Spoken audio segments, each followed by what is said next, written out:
Welcome to Car Shopping Mistakes. I'm your host, Deshone the Auto Advisor. If you are car shopping now, or you will be in the next 3 to 6 months, type me in the comments. Let us know where you're at so that we can make sure that you have the advice you need to make the best car deal you've ever made and not be spending more than 30 minutes in car dealerships. The name of the game with great deals is to not be spending time in dealerships. The more time you're spending in dealerships, the worse deal you're getting. The worst deal you're getting. Valencia, good to see you. Valencia World says she's shopping. If you're shopping now or you will be in the next 3 to 6 months, type me in the comments and let me know.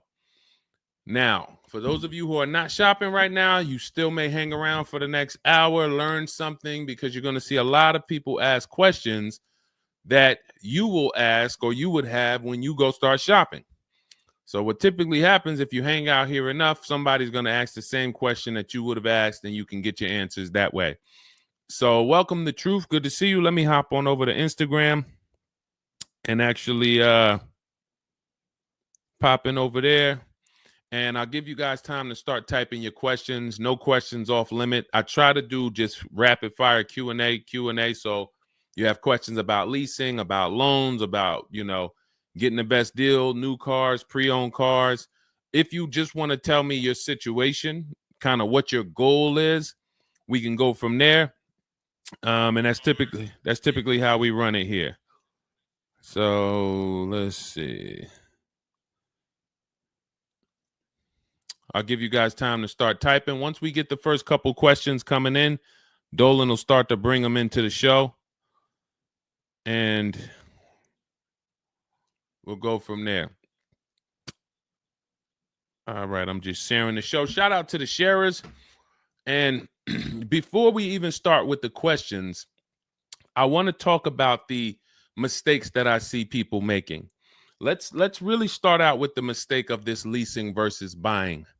I'm so happy that over the last 3 years, who was taught never lease a car? You were taught or you heard never lease a car. I could not be more happy that we have been helping people get their first lease for the last 3 and 4 years. The financial advice we've been listening to concerning leasing has cost us thousands of dollars. I was going to lease a car next week. As long as you get 5 offers, cool money. As long as you get at least 5 offers, you're good. See, people are out there paying. There's a couple ways that you can get a car. You can buy it new, you can buy it pre-owned, or you can lease it new. When you lease a car, you're leasing it brand new. So if you look at the financial parameters, you ask yourself, if I buy a new car, how much will it cost me? Now, I want you to use this rule. Every $5,000 is about how much per month. This is not for the new people. If you're new here, type the number 1. Let me know you're new. You've never been on the show. I don't expect you to have the answer to this question. But if you've heard this before, then every $5,000 is about how much on a car payment. You may have seen this in my video. You might have seen this on a show. This is a principle we teach. I want you to lock this into your head forever. Let's see if anybody knows. Or we got a bunch of new people. Michelle's new. I see you. Cool Money's new. DJ Furious. Okay, I see you. Sandra Bonds on Facebook. You're new. Okay, a lot of new people checking in. We're live on YouTube, Facebook, Instagram, and TikTok. So if none of you know, I want you to remember this. Every $5,000 is about $100 per month. Good to see you, Digby, on TikTok. Every $5,000 is about $100 per month. So how do we turn that into a real budget? You look at a car, $30,000 divided by 5,000. You're going to see that's about 600. Well, that is 600.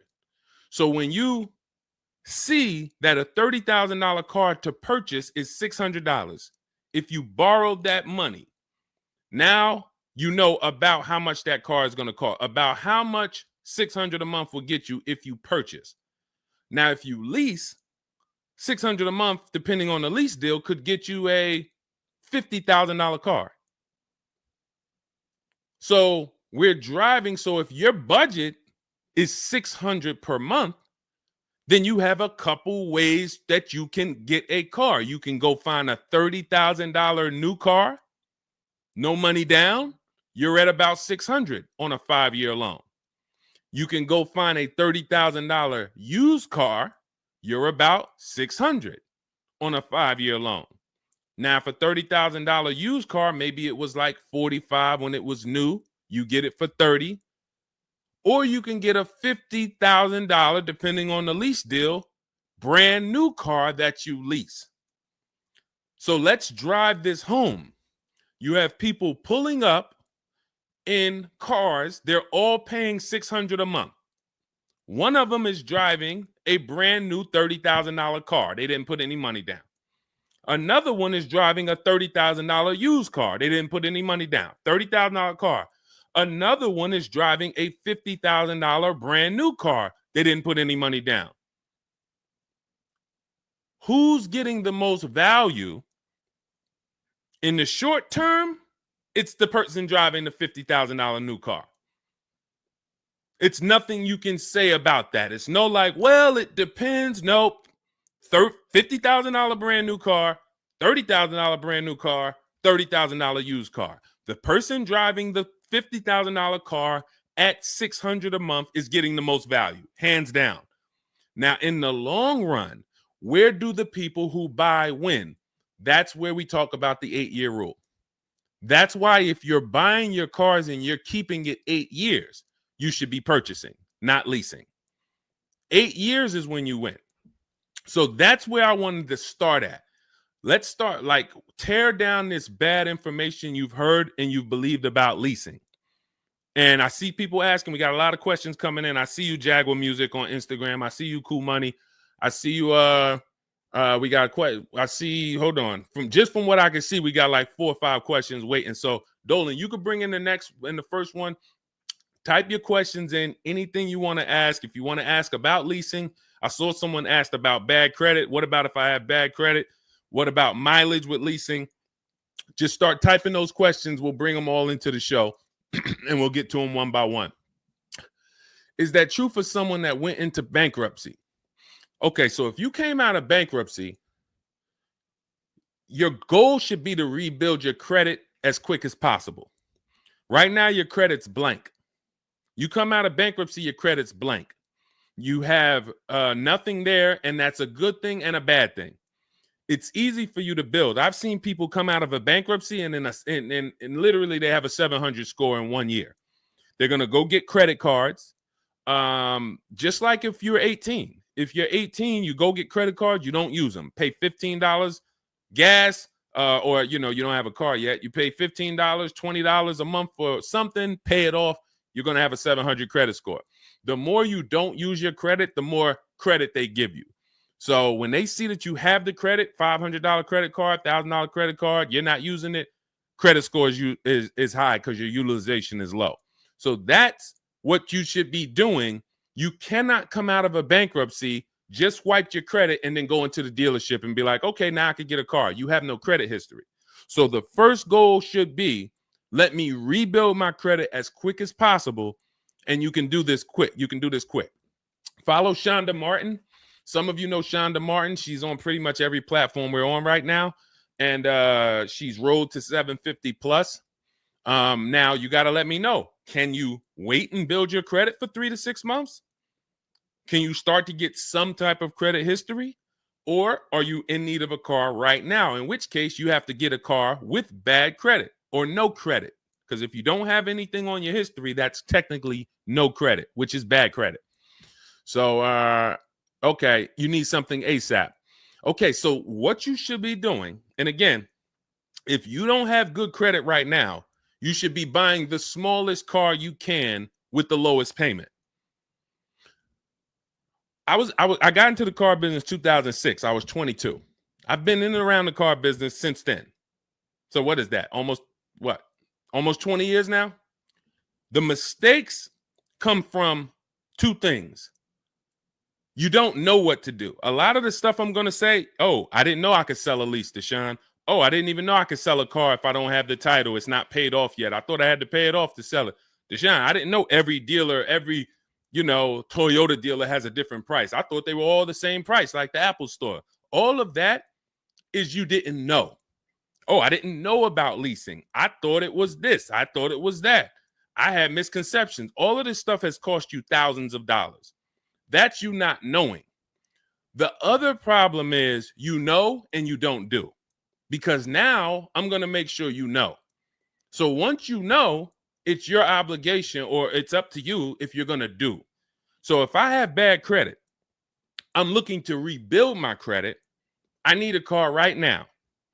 First thing I'm doing is asking myself, in my book, Cars from Home, first step is how many years you're going to keep the car. Because we need to determine, are you going to lease or you're going to buy? Are you going to lease or you're going to buy? You don't determine that based on how many miles you drive or, it's the 8-year rule. Are you going to keep the next car 8 years? Who keeps their cars more than 8 years? Type K. Because you're buying what we call keepers. If you're a keeper, Deshone, every car I buy, I'm keeping this thing 8, 10 years, 12 years.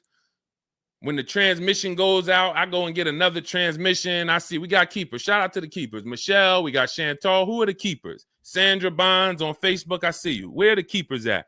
K Mathis on Instagram. Keepers. These, you should not be thinking about leasing. Who's the keepers? See, we like to make this clear. Lon, I see you. Kara, keeper. All right. You need to be very clear, because people be like, Deshone, you talk about leasing a lot. Should everybody be leasing? No. Everyone who's not keeping their cars 8 years should be leasing. And if you don't have the credit to lease, your goal should be get the credit to lease. But so the first question I'm asking you, if I have bad credit, is how many years am I going to keep this car? Now, to those of you because if you don't have bad credit, or if you don't have marginal credit, somebody is going to have it. There's a lot of people getting hit in this economy, and they're going to have credit challenges and need a car. Why is this important? Because let's just say I don't have good credit, but I'm a keeper. That means I'm not thinking about leasing. I'm looking to get a car that I can keep for 8 to 10 years or more, and I don't really have good credit right now. No problem, because the goal is find the best car for the best price, and then I'm going to get a loan, and I'm going to pay more for that loan because my credit is bad. I still need to get a great price on the car. We got to talk about that. Separating the price of the car from the loan. Some of you are savvy and you understand this, and some of you just mix these things together. But when it comes to getting a high interest rate because I have bad credit, as long as I get a good car, once my credit is better, what can I do with that loan? So let's say I got a great price on a car. I got a car, it's going to last 10 years. It's perfect, but I'm paying 21% interest. So I'm going to fix my credit, work on my credit. And then once my credit is good, I still want to keep this car. What can I do with this loan? Refinance. That's a simple fix. But if you don't realize that you're a keeper, then you're going in and you're getting a bad car.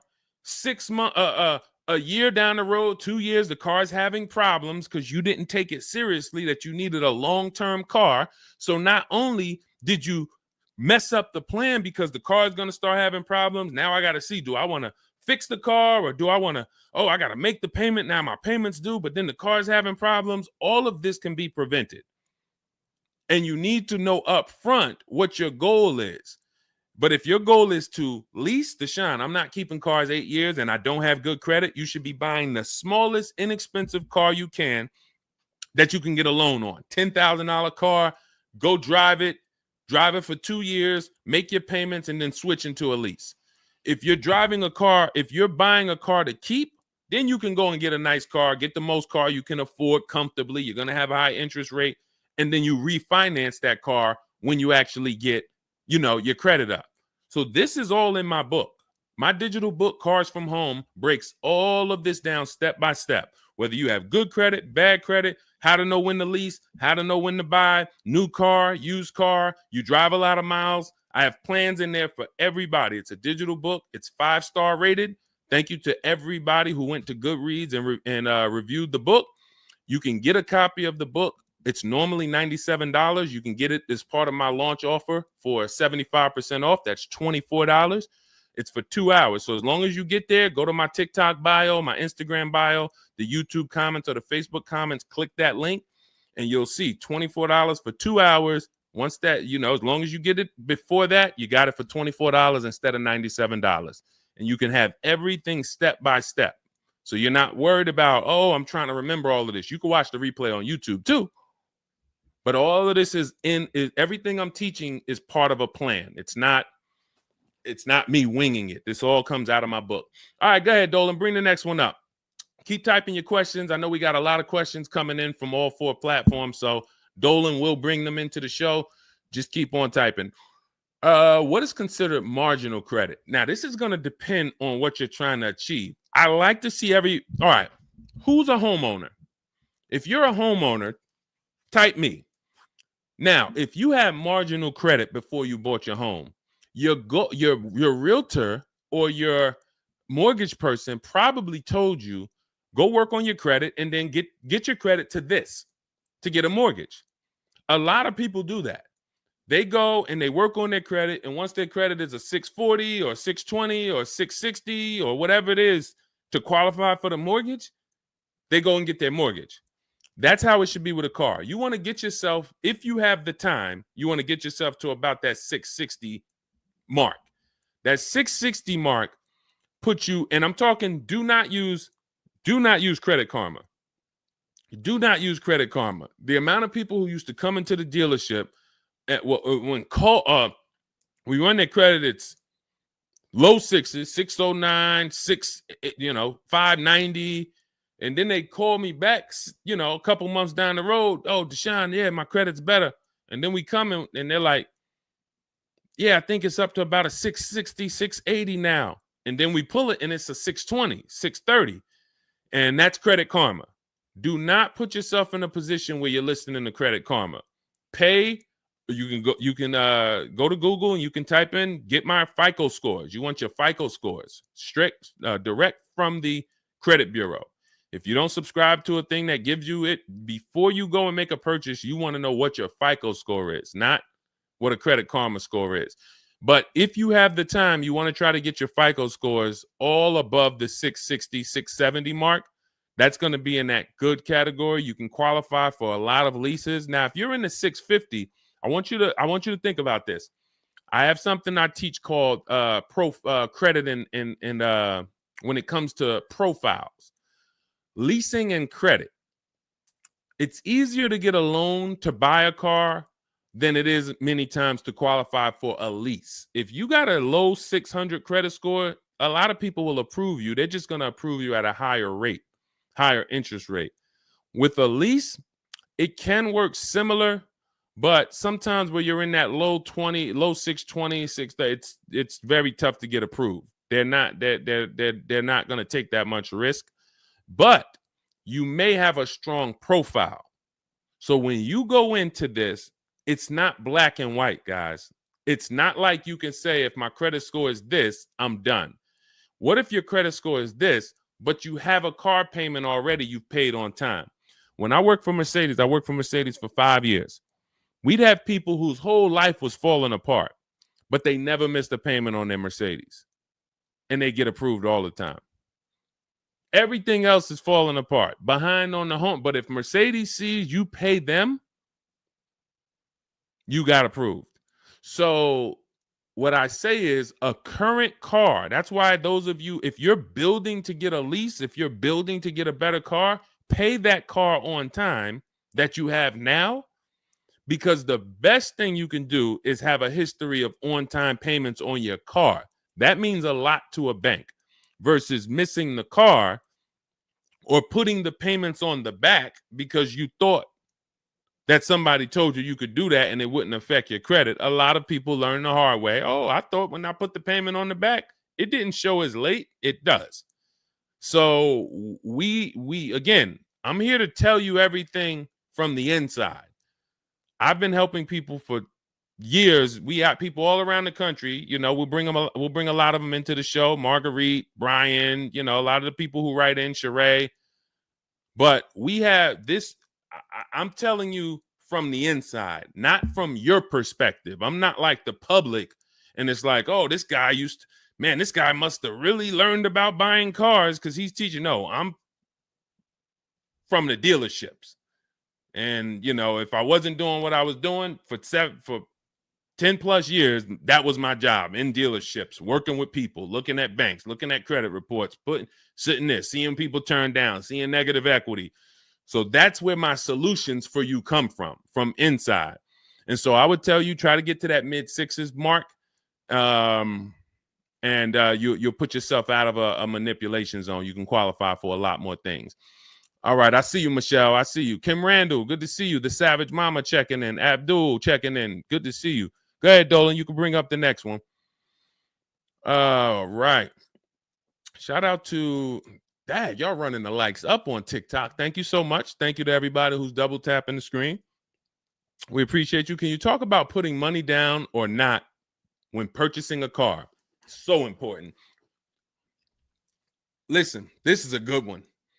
This is a good one. I don't know who asked this question, but this is a good one. Can you talk about putting money down or not when purchasing a car? So here's how you want to make sure your down payment never gets taken if you are purchasing a car. You must separate your monthly payments from the price of the car. You make the mistake sometimes of going in and saying, what's the payments on that car? Who's ever said that? Hit the like button, type me. You ever said, hey, what's the payments like on that car right there? The reason why we don't do that is because you're actually mixing two transactions when you do that. Thank you for being honest. Shout out to the people who are being honest. You're mixing two transactions. You're looking at the price of the car and you're looking at the loan details, which equate to your monthly payment. See, if you pay cash for cars, then you understand you don't care about the payments. You go in, you're trying to find out the out the door price. What is my out the door price from the car for this car? If you're doing it our way, you're doing this from home. Bunch of dealers submitting offers to you. They're out the door offers for this car to your email, bidding war. We'll talk more about that in a little bit. That's the cars from home way. But once you get the out the door price, you then say, all right, that car that I want, $32,000, including all my tax, all my fees, $32,000. I pull up my auto loan calculator. How much is $32,000 on a car payment? Well, 5 years might be around $620 a month. 6 years might be around $550 a month. Okay. Do I want my payment to be that high? If I could afford that payment, do I want my payment to be that high? You see how we've separated the price of the car from our loan and our monthly payments. This has nothing to do, and this is what we call the 3 pillars of great car deals. 3 pillars. You cannot get a great car deal if you're mixing these 3 pillars. First one, who I buy my car from. Second, who I get my loan from. Third, who I give my old car to and sell it to. That's why we don't say trade here. That's a curse word. Forgive me if I even saying it. And if, we get some questions about trade-ins, we'll explain why we don't trade cars. So we have to separate these and bid out each one. You have so many online tools at your disposal that you just don't know how to use yet when it comes to your cars. You know how to use Amazon to go buy a TV. You know how to get a subscription to YouTube. You got a ton of online tools you know how to use. Shazam, what's that song? Shazam it. But the online tools about car buying, you just don't know how to use them. That's where I come in. Our entire system is showing you websites that do this, tools that do that, And so we can make sure that we're getting the best deal. So the only way you're going to make sure you never lose your down payment is you have to separate the monthly payments from the price of the car. If you go in and say, hey, how much is that payment? The car salesman says, well, how much can you put down? Well, I don't really want to put any money down. Well, all right. If I had to, I guess I could put down like 3, 4 max though. But I'm trying to be at like $600 a month.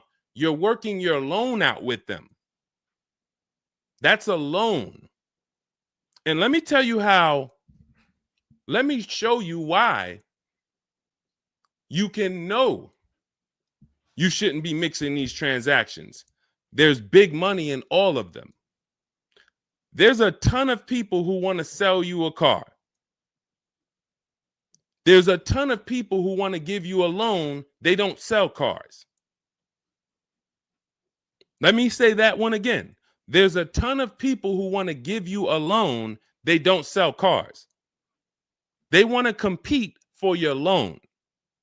That should tell you there's a lot of money in the loan business. Then there's a ton of people who want to buy your car from you. Your car you have now. You're the one you're like, well, I just normally go trade the car in. Well, how many offers are you getting when you trade the car in? Well, I usually just get the one from whatever the dealer says he's going to pay for me. Okay. So there's a ton of people who want to buy that car from you. They don't care about selling you a car, and they don't care about giving you a loan. So when you buy a car from a dealer and you give them your old car on trade-in and you get your loan from them, you just gave them 3 transactions. You did 3 transactions with them in one. Do you see why it's impossible for you to get a great deal doing that? Type $signs if that makes sense. Who's locked in? Because I know sometimes we only got a couple people that be watching. Some people, man, you're cooking dinner and you're like, I hear you, Deshone. You're not gonna save $5,000, $10,000 like my students, and you're cooking dinner and you're just trying to listen in on the side. Look, you're not gonna get this. Look, person got a Kia $439 a month, $35,000 car. Look, save probably $6,000 off the car. Melissa, $12,000 that she got from Carvana. Let me just read something from people who are locked in, so you can, maybe this will inspire you to get locked in. All right, this is Melissa. 4 days of leasing like a boss. That's our system we follow for getting our leases. Started with a Kia Telluride as first choice. Quotes for 36 months, 15,000 miles a year. Ranged from 642 to 653. Went to a Honda Pilot. Ended up getting quotes as choice B from 616 to 713 after contacting every dealer in North Carolina. She did this from home, right from home. She got after contacting every dealer, the dealer I ended up leasing from originally quoted me 719, came back at 616 in 3 days with 0 due at signing. This is on a, where's her car at? I can't see. Hold on, 616. Oh, that one wasn't clear. All right, here, let me read this one. Thanks so much for these resources. I read the entire book last night. Already been underway trying to put my deal together. What a great book. I have my quotes together, and now I'm ready to take the next step with the calculator. Big fan of your channel and the resources. However, when we shop for 12,000 miles per year, do we adjust to 15,000? So these are people who are taking action on a plan. So when you see the plan, there's going to be different results. If you're out here winging your car process, oh, I hope I did this. Oh, shoot, I thought I watched the Instagram video. They told me don't say that. I shouldn't have told them I had a down payment. You're not going to get it. You're not going to save $5,000 or $10,000 on your car payment, on your car transaction accidentally. You don't just slip into that. So lock in and grab this lesson now. I need to separate my transactions. Who I buy my car from is one transaction. I'm going to bid it out.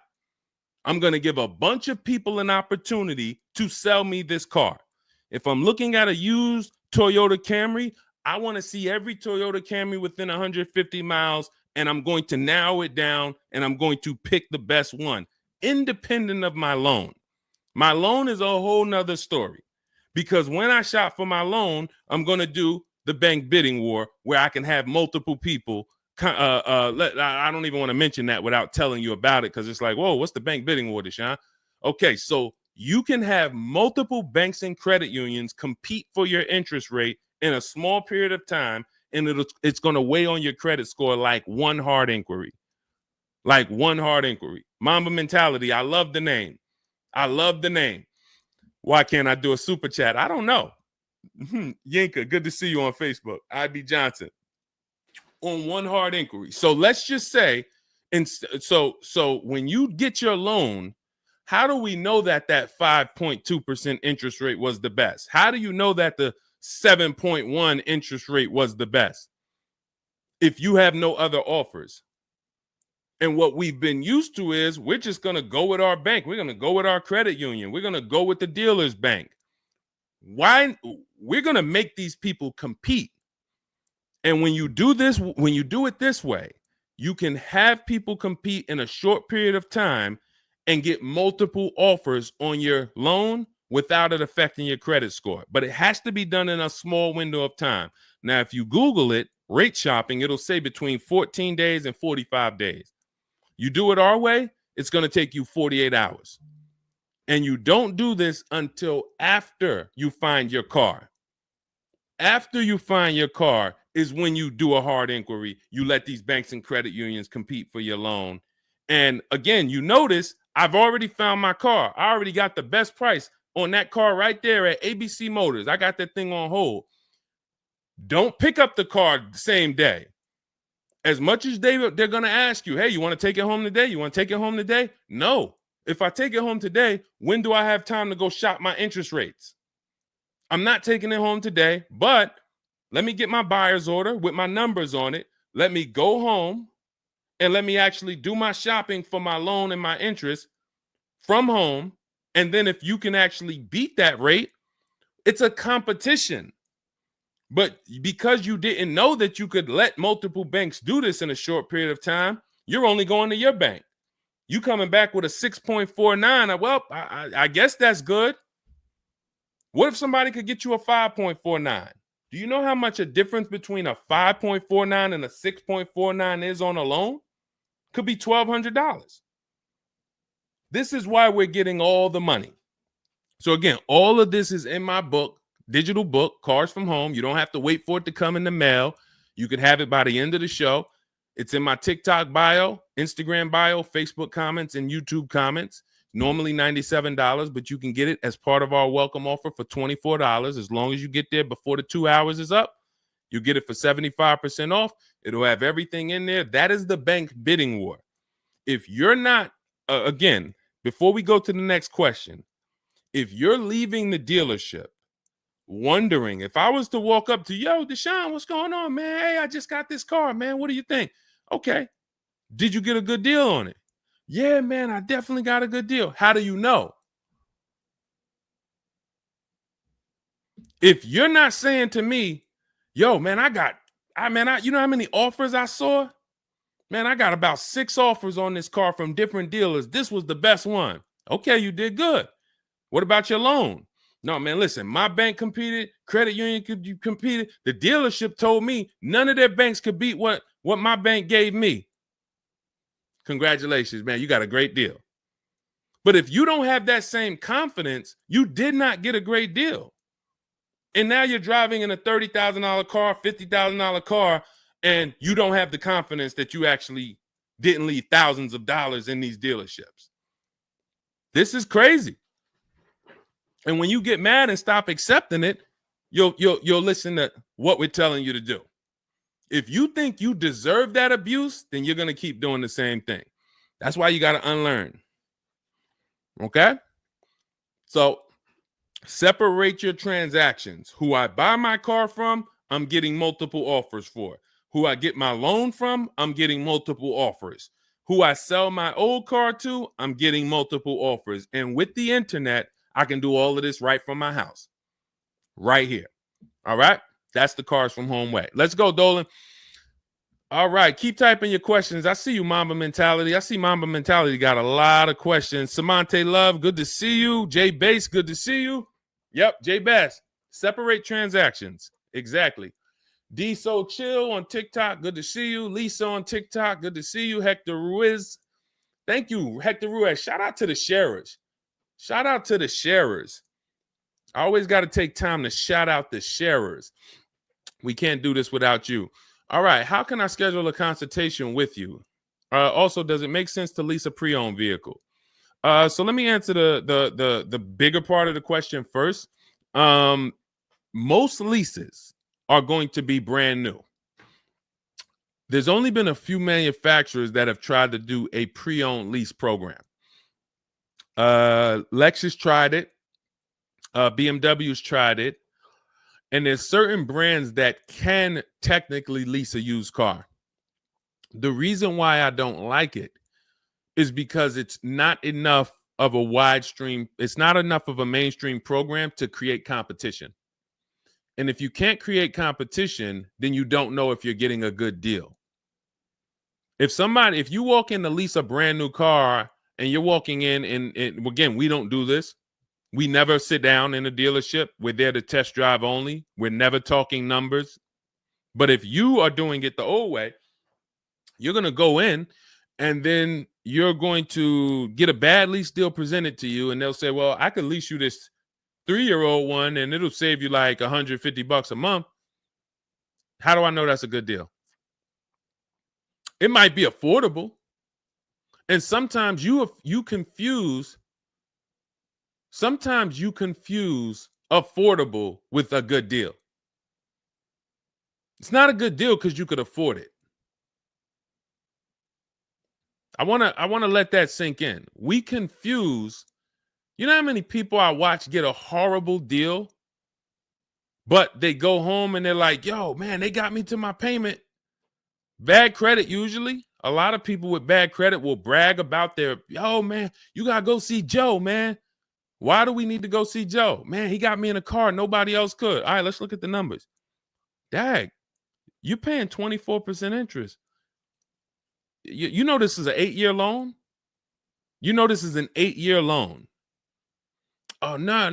I just, listen, man, Joe, you sending all your friends to Joe. Oh, look, and this car has 70,000 miles on it. You paid 28,000 for it? See, because they got you to a payment you could afford. So you thought, good deal.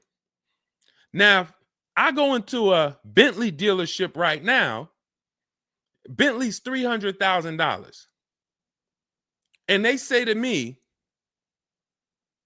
we'll give you this Bentley for $150,000.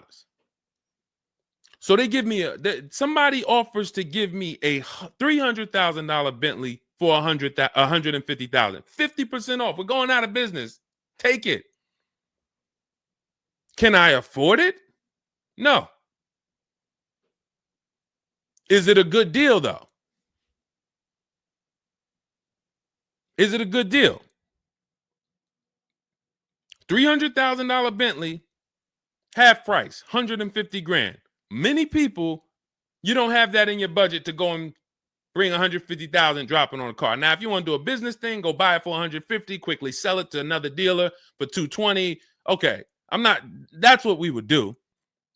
But I'm not talking about that. I'm talking about just you alone. Affordability does not equal deal. A deal is a deal whether I could afford the deal or not. And the only way we know a deal is to actually get multiple offers. There's no other way. So I'm going to continue to say it. There is no other way. I've been in the car business since 2006. There is no other way for you to know you got a deal without comparison shopping. Same way if you walked into a grocery store and there was only one, you walk into the Dorito factory. There's only Doritos everywhere. No other competition. They sell them for $7 a bag. There's no competition. So everybody who's in the Dorito factory is paying $7. But when they go in the supermarket, Doritos competing against Lay's, competing against Wise. Oh, you can't be $7, Dorito. You might have to be $4 this week. You might have to be on sale this week for $2.99. Competition. It's everything else. So a lot of what I'm saying to you will click when you realize that you've been programmed to buy cars in a way that you don't buy anything else up. You don't buy anything else that way. Everything else you buy in your life is competition. People competing. Everything else only with cars, we look at one offer. So that's why when you come home, start to look at the whole market, you're going to love this. You're going to be like, man, I don't know how I didn't start doing this before. What I'm teaching is not, the whole Cars from Home system is not rocket science. We just use the internet to create competition. That's how we get crazy deals. That's how you see Alex graduated, was able to get a new lease for my partner, sold his old car to Carvana, bid that out. Notice he didn't trade it. He didn't say I traded in my car. I sold my old lease to Carvana, old 3,500. He got 14. That was his highest bid. Went test driving, got a 2025 Hyundai Tucson, got a 1.3% lease deal, no money down, $42,500 car, $580 a month, and that's a 1.3% lease. Now, $42,500, guys, would normally be, with no money down, about $800 a month. Maybe about $825 for 5 years. He's paying $580. So when we talk about leasing keeps thousands of dollars per year in your pocket versus purchasing. Thousands of dollars, not hundreds of dollars per month, but thousands of dollars per year. So so to answer your last question, I don't do consultations. We have 3 ways we help the public: through my book, through our Shop with Deshone program. A lot of these people that you're seeing me share, they've either got my book or they're in our Shop with Deshone program. Just Ralph, Jen,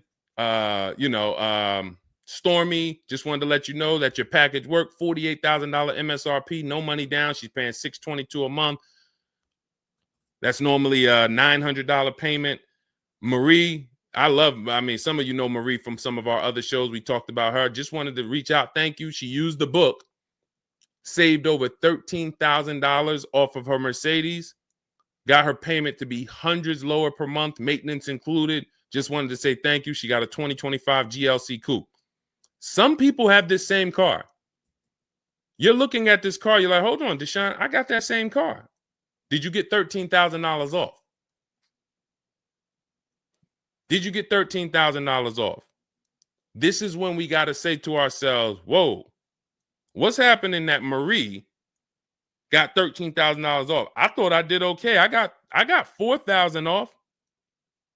You see how dangerous it is when you don't get multiple offers? You thought, man, I negotiated, man. I was in that dealer for about 5 hours, man, to get that $4,000 off. Marie never went into a dealership and she got $13,000 off. So you just made a $9,000 mistake. So you could either change your behavior, go grab my digital book, Cars from Home, learn the same thing, use the same strategy step by step that Marie just used, and you could eliminate you making these types of mistakes, or you can continue to do what the car business wants you to do. So in my digital book, you have everything. That's why it's called 7 Steps to Saving Time, Money, and Avoiding Dealerships. It's in my TikTok bio, my Instagram bio, YouTube comments, Facebook comments. You can get 75% off for the next 2 hours. So you won't pay the normal $97. You get it for $24 if you get there before the welcome offer expires. And that's a digital book. It'll be in your inbox by the time we end the show. You'll have all these strategies to use for you, your family, your spouse, your kids, to make sure every transaction you're winning. You're leaving no money on the table. All right. So yes, I don't do, and you'll see in our Cars from Home toolkit in my bio, we do have a program where we shop for people around the country. In fact, before we go to the next question, let me show you what you'll be able to do. But in our case, we do this for our clients. So you get in where you fit in. I don't tell you, it's like if I put a buffet in front of you, everything gets you full. You get the book, you're there. You come into Shop with Deshone, we do it together. You watch our video checklist. You have coaching calls, we have Zoom calls, we have a private Facebook group. You get to your goal. Or you can, if you qualify, you got to have the credit. You got to be shopping for a new car. You can look into our Done For You program. You can book a call with our team.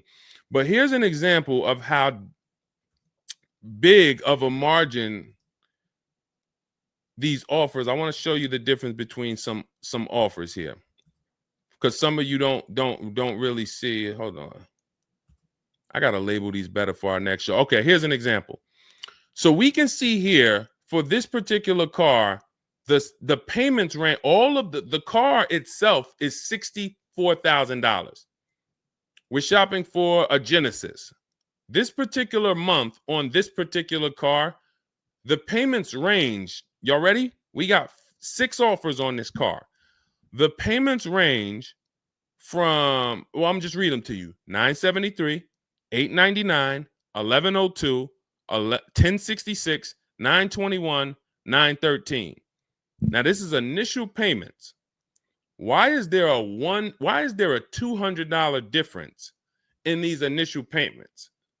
This is why you never want to take people's first offer, because the initial payments are going to be high. But even in the initial negotiations, why is it, Deshone? Wait, all of these cars are the same price. Why is one dealer at $1,050 and another dealer is at $899?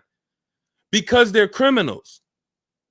So what do you think you're doing if you just walk into a dealership and say, let me give this dealer a shot at negotiating? If you're negotiating with the dealer that's at $1,050 or $950 or $975, where are you going? And the goal is to have that dealer. This is why when these dealers come, when they come down $100, you think, oh, I had to win. Man, they just came down $100 per month. They started out, they were at $590, and now we're at $490. This has to be a good deal. Well, how do we know that they weren't supposed to start at $490 and end up at $390? If this is clicking for you, type a $, because this is clicking for some of you. Those of you who are locked in, this is why it has to be a mentality change. I'm pulling back the curtain so you can see that, Deshone, it's been feeling like when I go to buy a car, it's a mental game. I drive off and I'm kind of happy, but then I don't really have the peace. I don't really feel like I did good. I'm kind of hoping I did okay, right? That's you, right? So I'm telling you that your gut has not been lying to you. I see you, P. Honda Fundamental Salon. Good to see you. Got my book. Use it. Use it and win. So your gut is not lying to you. I'm just the one from the inside coming to tell you that you closing your eyes and hoping things go well is not working. It's not going well for you. If you looked at other people, they're doing better. If you looked at people with strategy, they're getting cars for $200 a month less than you. They're getting $5,000 off less than you. They're leaving knowing that they got the best deal because they saw so many offers. You're hoping, and that hope is not leading to that hope is a bad strategy. So what you want to do is you want to change your mindset and realize that the dealer's whole goal is to keep you from shopping. If you burn that into your head about the car business, the entire goal of every dealership is to keep me from shopping their competition. And if you know that, then you're not going to go into the dealership. You're going to say, all right, how can I be at home and do this from home? Again, that's all in my book. But even if you want to make calls, there's some people, you've been on to this since 4 years ago. 10 years ago. You're like, Deshone, man, I knew, man, I don't go into those dealerships. I call around, I'm going to get me a bunch of offers. And by the time I get there, that's when I'm picking up my car. You've been on to this truth for a long time. Some of you, I'm not telling anything new. Some of you, you're like, whoa, I didn't know that really. I thought that it was all about going in and just negotiating. No, because 80% of dealers are never going to give you what we call a below market deal because they got too many other people walking in that's willing to pay a higher price. So you have to find the dealer who is going to give you that low payment out of the whole market. That's why this is a bidding war. And when you start to do this, you're going to be like, yo, why does it seem like this is kind of fun now? I kind of enjoy this. Is like a game. And you're the prize. So instead of feeling like you're begging, oh, come on, can you do another $500 off? Come on, man. I'm only asking. Get me from 520 to 499, man. You're begging. So instead of begging, you got people now competing for you. Whole different story. That's what we want. That's the transformation we want for you today. All right, let's go. Dolan, next question. All right, Fundamental Salon, I see you. I see you, Jay Bass. I see you, Randall Pine Straw. You got the number 3 gifted badge. Thank you. Y'all lighting up the lights on TikTok. Thank you so much, Monica 9300, BKS Aggie, Timothy Garces, Drew Saberton reposted the broadcast. Thank you so much. Shout out to everybody sharing this. What about military personnel? What's the question? Just rewrite that question because I don't know. What's the question? I know what about military personnel. I don't know. Are you asking about military rebates? I don't know. So just kind of give me a full question, and then I'll be able to give you a better answer. Hello, I'm planning on purchasing a 2025 Escalade. Any negotiation between the MSRP and the invoice? Of course. Now, if you walk into a dealer and you say something like that, what is the dealer going to say? So let me ask everybody who's watching. We're live on Facebook, TikTok, Instagram, and YouTube. If this person casually walked into the dealer and said, hey, is there any negotiation between the MSRP and the invoice? What do we think a smart dealer is going to say? Not an honest dealer, a smart one. Thank you, Sassy. No. No. And you know what's crazy? They're going to say it in a way that makes you believe it. So if I put my car salesman hat on and I switched it to kind of for myself, this is what it would sound like. Or is there any negotiation between MSRP and invoice? Not really. On these cars, I mean, we don't even have a lot of them. A lot of people are trying to get them now because the tariffs are about to hit. And even though this is an American-made car, some of these parts, they're produced in Mexico. So there's not, we really like to, a lot of dealers are selling them over MSRP.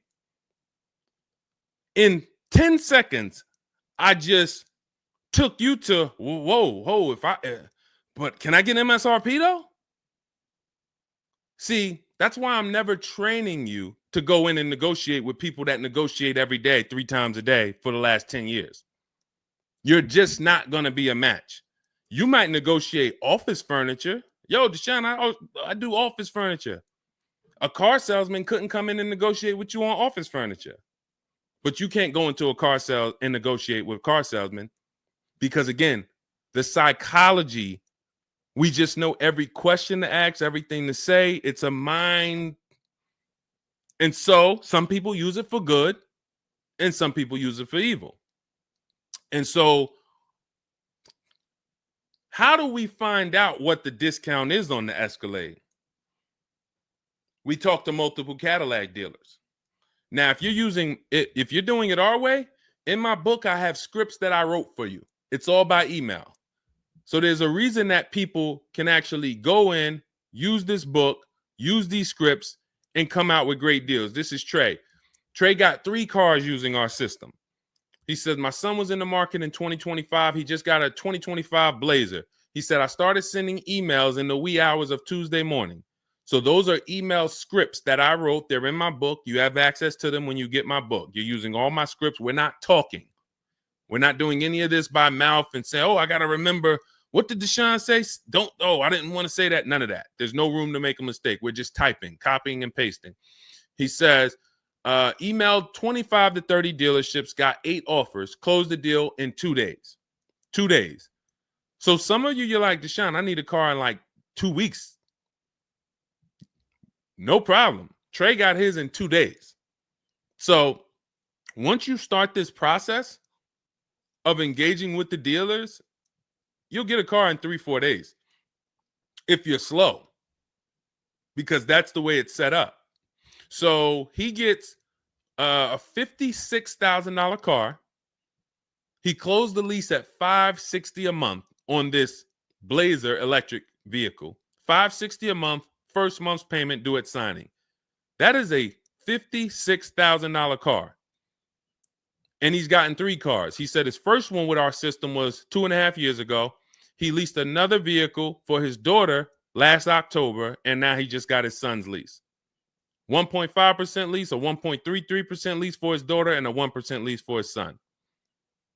So if you're doing it our way, you're sitting at home, you're getting multiple Cadillac dealers to compete by email, and then you're going to see, oh, this one's going to take off $2,000. This one's going to take off $5,000. These 4 are taking off nothing. This one, he's charging $3,000 over the list price. Oh, here's the winner. They're taking off $5,000. That's the best offer. Now, sometimes you get a deal like Sean, and we never know when the bottom is. And let's take this Genesis. Perfect example. This is a 2025 Genesis GV80. As you can see right here in writing, if you're on TikTok, you can't see, but if you're on Facebook, YouTube, or Instagram, you can see. You can see, let me just take that comment down real quick, Dolan, so I can show the discount at the bottom of that sheet, please. Just snatch that just for 1 second. Look at that. $8,469 off retail price. Brand new 2025. Okay, you could put it back up, Dolan. Thank you. So when you look at that, this is the lowest offer of multiple offers. Maybe $8,500 is the best discount on this particular vehicle. But when we go to Sean, let's go to Sean. F-150 Lightning, XLT, $73,000 vehicle. What's his discount? $21,000. Look at the dealer discount and look at the rebates. And every dealer is not going to tell you the rebates. Some dealers will not be honest with you about the rebates. They'll hold some of them or they'll hold all of them. When he got all his offers, he saved $21,000 off the price of the car. So how do we determine, to answer your question about the Cadillac Escalade, what's the discount between MSRP and invoice? We don't know. Could be the best discount could be $3,000. The best discount could be $5,000, could be $10,000, $12,000. We don't know. And because you don't know, you cannot negotiate. If you knew that the best discount you could get on a Cadillac Escalade was $8,000, you knew that, then it would be easy to negotiate. I'm just going to go on. All right, man, come on. You're at 6,000. Nah, man, I want another 1,000 at least. I'll let you keep the last 1,000, but you got to get me to 7 because you know the bottom, $8,000. No car that we go in to get do we ever know what the bottom is. So what you're doing is you're feeling for the bottom. But if Sean thought $10,000 off was the bottom for his F-150 Lightning, then he wouldn't have got $21,000 off. That's the danger. So when I say to you, you're leaving $3,000, $5,000, $7,000 on the table, you can't say to me, Deshone, no, I'm not. Because I get so many offers, man. I know I'm not leaving money on the table. You don't know you're leaving money on the table. I got $8,000 off my Infiniti truck I got when I leased it. How do I know that was the best offer? Because I had 7 other offers. I had 7 other offers of Infiniti dealers that I went back and forth with by email. This one giving me $3,000 off. This one $4,000. This one $6,000. This one $6,000. This one we'll do $8,000 off. You got it. You won. Took me 60 minutes. This is where I want you to get new cars, used cars. You're making your deals from home. You're the prize. You're going into the dealership to pick up your car, man. They like, man, you sell cars? How'd you was like quick, man, that you kind of knew this was quick. Car salesmen going to love you because you didn't waste their time. You didn't tie up 8 hours of their time. They're making deals with you in 20 minutes, 30 minutes. It's great for everybody, but it's mainly great for you. That's what we want. Okay, all of this is in my digital book, Cars from Home, 7 Steps to Saving Time, Money, and Avoiding Dealerships. It's not a mail book. It's a book. You can have it in your inbox in the next 5 minutes. Normally $97, but it's part of our welcome offer. You can go to my TikTok bio, Instagram bio, click those links.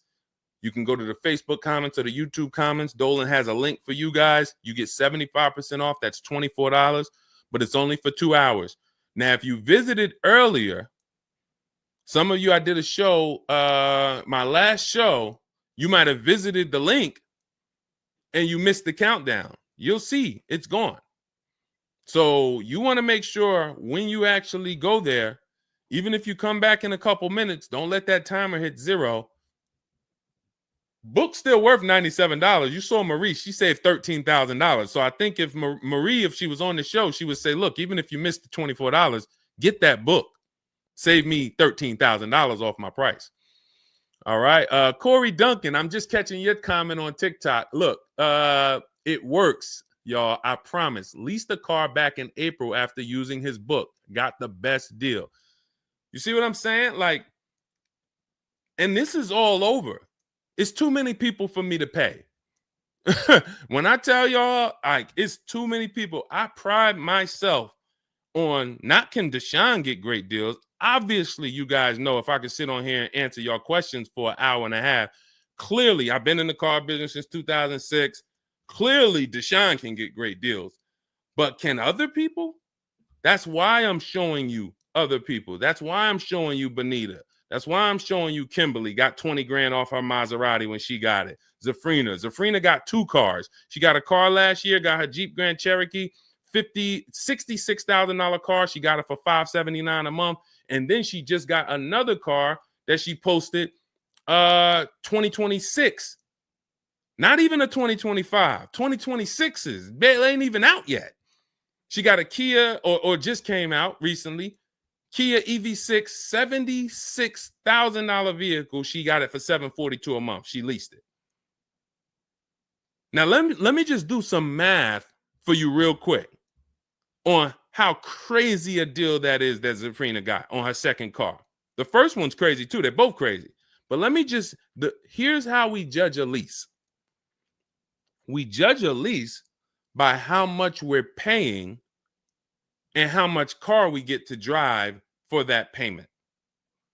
So the reason I created the 1.5% rule is for you to know you're paying too much money for a car you're giving back.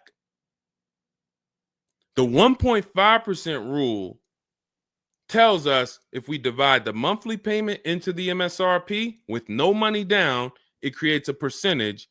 And if that percentage is over 1.5 for 12,000 miles per year, we're paying too much. It's no value there.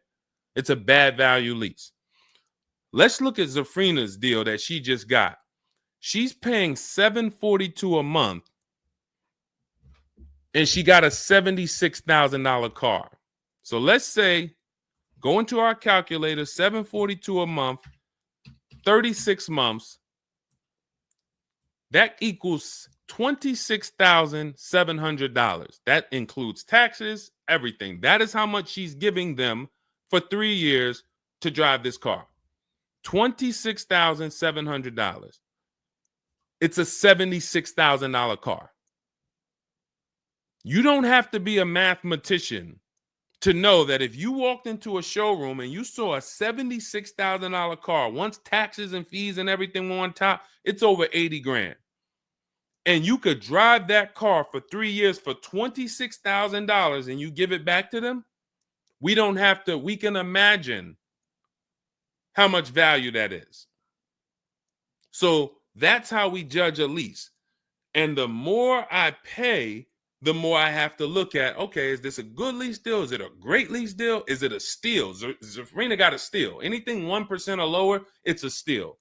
From 1% to 1.5%, that's a good deal. Well, let's say from 1% to 1.25, great deal, great value. And then from 1.25 to 1.5, good lease deal. So it's good, great, and a steal. Any of those is good. It depends on the vehicle, and it depends on how well you get offers, because different vehicles have different lease programs. But once we get, you don't walk into a dealership and say, hey, get me the 1.25 or get me the one. You don't do that. You got to see what the best offer gets you. But this is where you want to be at. Empowered shopping. Okay. Thanks, Randall. I'm working on my lease deal now from the book. Way to go. Way to go. All right, Dolan, go ahead. Pull up the next one. I'm going to take a sip of water. I see we still got a lot of questions to get to. Let's go.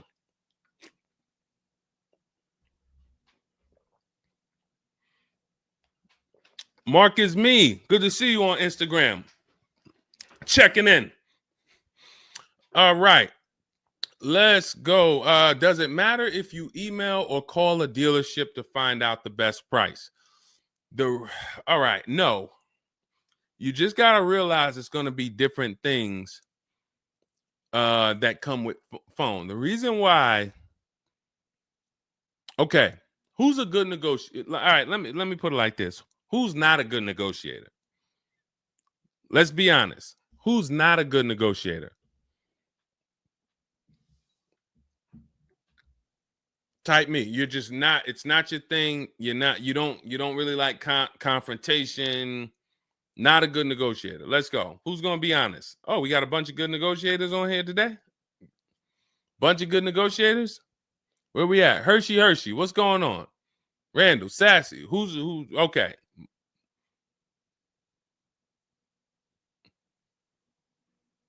Okay. Couple people that want to be honest. Everyone else is a great negotiator. You need that to get on the phone. In order to get on the phone, you need to be a good negotiator. You need to be quick with your words. You need to be, and that's what's going to happen when you're calling to get deals. Now, if you're calling to get deals, you just need to be able to know exactly what information to give and what information not to give. So let's just say you call in and you're trying to get an offer, and somebody says, "Hey, wait, I need your credit." Okay, are you gonna say, "Well, no, actually, the people who I've been working with, they haven't been asking for credit. Just assume tier 1," or are you gonna, fumble through that? And if you so this is what you're going to get. That's why I say if you're calling, you could try asking for sales managers. But the reason why email far exceeds getting the offers by phone. Now, look, getting the offers by phone is way better than walking in. But if you get the offers by phone, you still have to you have to try to lock down who the good dealer is, because you're not going to really have anything in writing. And that could be a problem. That could be a problem, because whenever you're going in and you're thinking this, that's why everything we do is from home. Your credit app is done from home. If I'm talking to somebody on the phone and I feel like I done talked to maybe 8 dealers, I got 5 offers, and one guy, Matt over at, that dealership it feel like he's being honest. He's giving me the offer. He told me this is what your payment's going to be. It includes taxes. It includes everything. Or this is what I'll sell you the car for out the door. Okay, I'm doing the credit app online because I want all of that firmed up before I get there. I have a video we're going to put out soon about a dealer who we just experienced this shopping for a client, where the dealer put something in writing. And then when we did the credit app, or the client did the credit app, changed the offer. So when they changed the offer, that means they didn't want to do that offer to begin with. Oh, no, they didn't change the offer. They said the car was sold.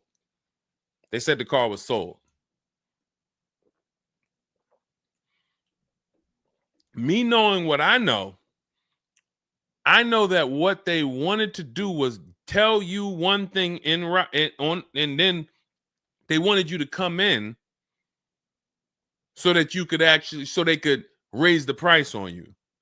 This is why we are not going in until we do our credit app online.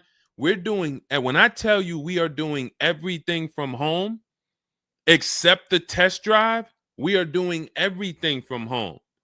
We're not going in, all right, come on in, let's finalize this. No, we'll come in and pick it up. You can send me the credit application. I will email you my driver's license. I'll email you my insurance card, because when you do this, your deal is solid. If you're going in the dealer to finalize your transaction, the deal is actually not solid. The deal can be changed. And what you'll see sometimes, like in this video we're going to post, is once they find out they can't get you to come in to actually change the price, that's when they're going to start changing the tune. That's when things are going to change. And okay, I see what you were trying to do. You were trying to get me in there so that you could change the price on me. So that's why email is really the gospel when it comes to us. And another thing, you don't have to talk to anybody. You don't have to remember what you're going to say. What's up, Robert Ishel? You don't have to remember what you're going to say. You don't have to worry about saying the wrong thing. When you're doing this by email, especially when you're using our stuff, if you have my book, my digital book, everything's in there. The scripts are in there. When they say, when can you come in? We have a script. When they say, hey, we only give quotes on for people who are in here, we have a script. When they say, hey, I don't have this car, but I might be able to get it for you. Are you open to that? We have a script for that. Everything, we have probably 50, 60 scripts. Everything they're going to say. So that allows us to have conversation by email. We're not just emailing. We're having, Marcus Me asked, I see a question about warranties. I got you. Hang on. Mark, we're not just emailing, we're having conversations by email. Big difference. Conversations by email move things forward. Oh, we can't do this. Oh, how about this? Hey, it's a back and forth. That's why our scripts are so powerful, and they move things forward and they keep it on your agenda. So again, me, myself, I could do it either way. If I was doing one car deal, I could call around. I'll ask for sales managers. I'll talk to the sales manager. I'll try to get a car deal done. But it's the transferring of information, and this doesn't work on a used car. So this only works on new cars. So if I was buying a used car, it's a whole different system. But another reason this isn't effective. What's up, Smitty? Hopping in on TikTok. Another reason that's not effective. Again, better than you walking in. I'm just being straight up with you. If you told me is that better than me walking in? 100%. Get on the phone. You will do way better on the phone than walking in. But compared to email, you ask me like email or phone, which one's better? Email crushes it because I can have conversations quicker. I have stuff in writing. I don't have to worry about not having something in writing, and I show up and I thought that it was this and then it's that, and then it's nothing I need to remember. Yeah, I think that's enough. I think that's enough. So again, in my book is all the scripts.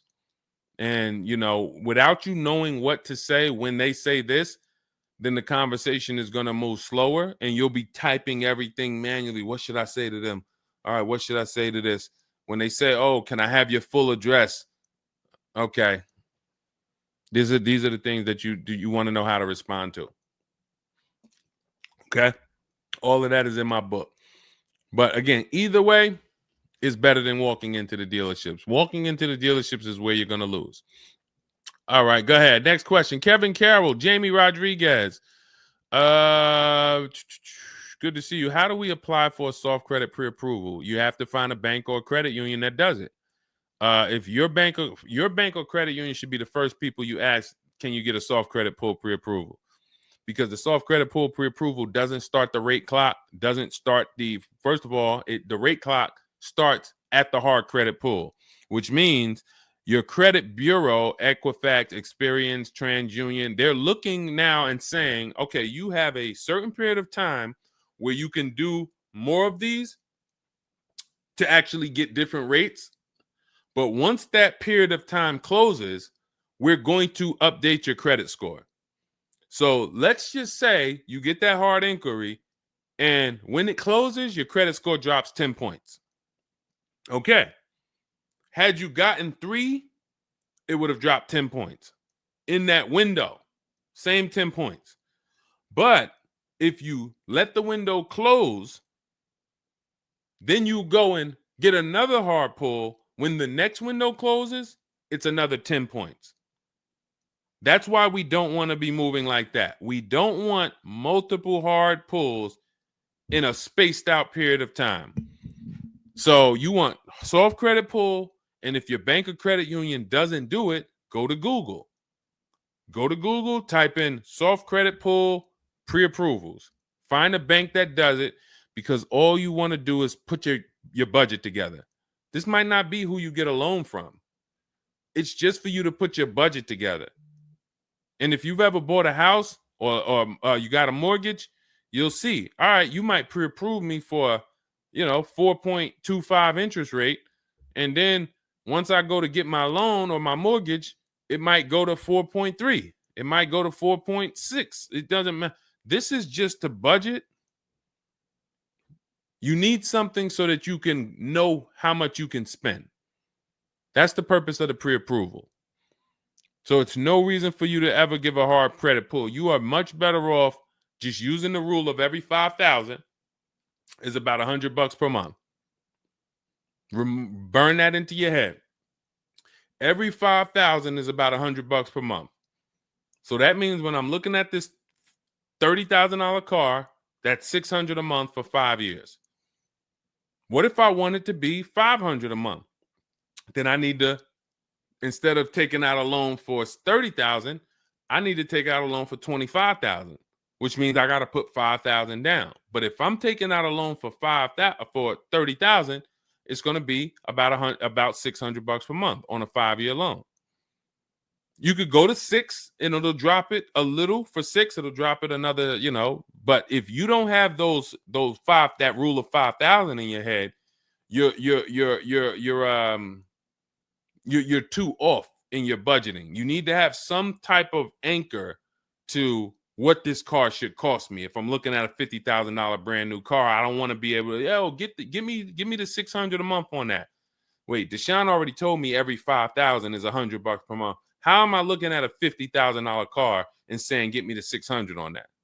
Just divide 50,000 by 500. You're gonna see, oh, that's 1,000. This thing costs 1,000 a month on a 5-year loan. Yes. No money down. Yes. This keeps you from getting in trouble. This keeps you from leaving out the dealership with a 9-year loan.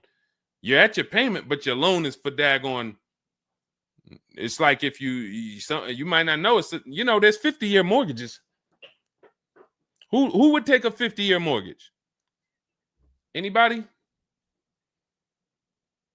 Anybody volunteering for a 50-year mortgage?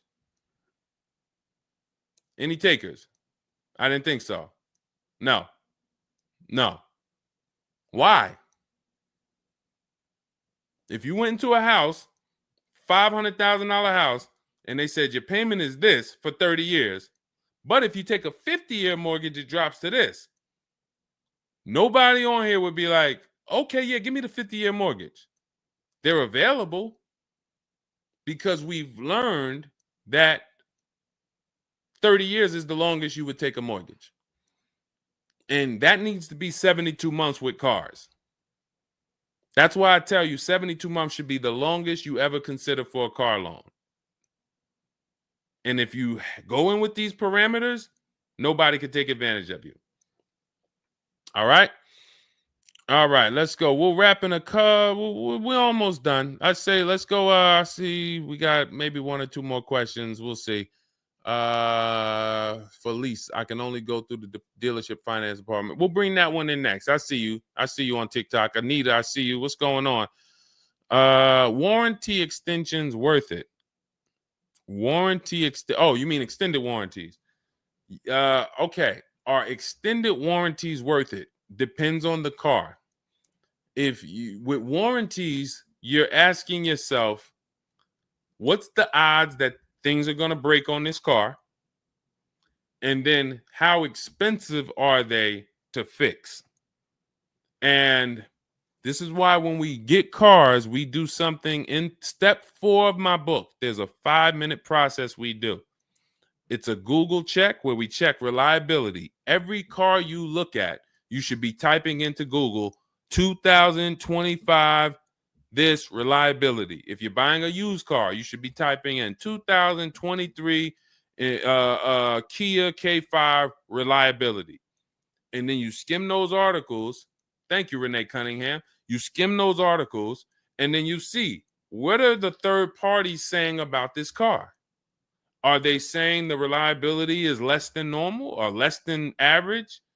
There's tons of people who were in love with a car, and then they do this 5-minute exercise and they see owners are reporting electrical issues with the car, software problems with the car. Owners are complaining about the infotainment system in the car. So this is this is what we call bad DNA. This is not something that when we buy used cars, you'll see in my book and you'll hear me talk about on the show. We screen down used cars with title history, service records, accident history. That's how we make sure it's a quality used car. Title, service records, accident history. But you could put all those things together, and if you got a car with bad DNA, it has electrical problems, none of that will fix it. So, Deshone, I did that whole search you told me, man. I did everything. I narrowed it down. I got a good car. I got the best price. But, man, the car is giving me problems. You skipped step 4. You didn't do that Google search I told you to do, right? No, I didn't, man. I didn't do it, man. I skipped that. That right there, now you got a great deal on a bad car. So the things I'm telling you to do take 5 minutes. Nothing that I have talked about on this stream takes 2 hours or 1 hour or 45 minutes. Shoot, I have my car in 60 minutes. I do the whole process in 60 minutes. So not one thing I have told you takes more than 15 to 20 minutes at a time. So this is a 5-minute exercise concerning this question somebody asks, are extended warranties worth it? So extended warranties cannot fix a car with bad DNA. You want to skip that.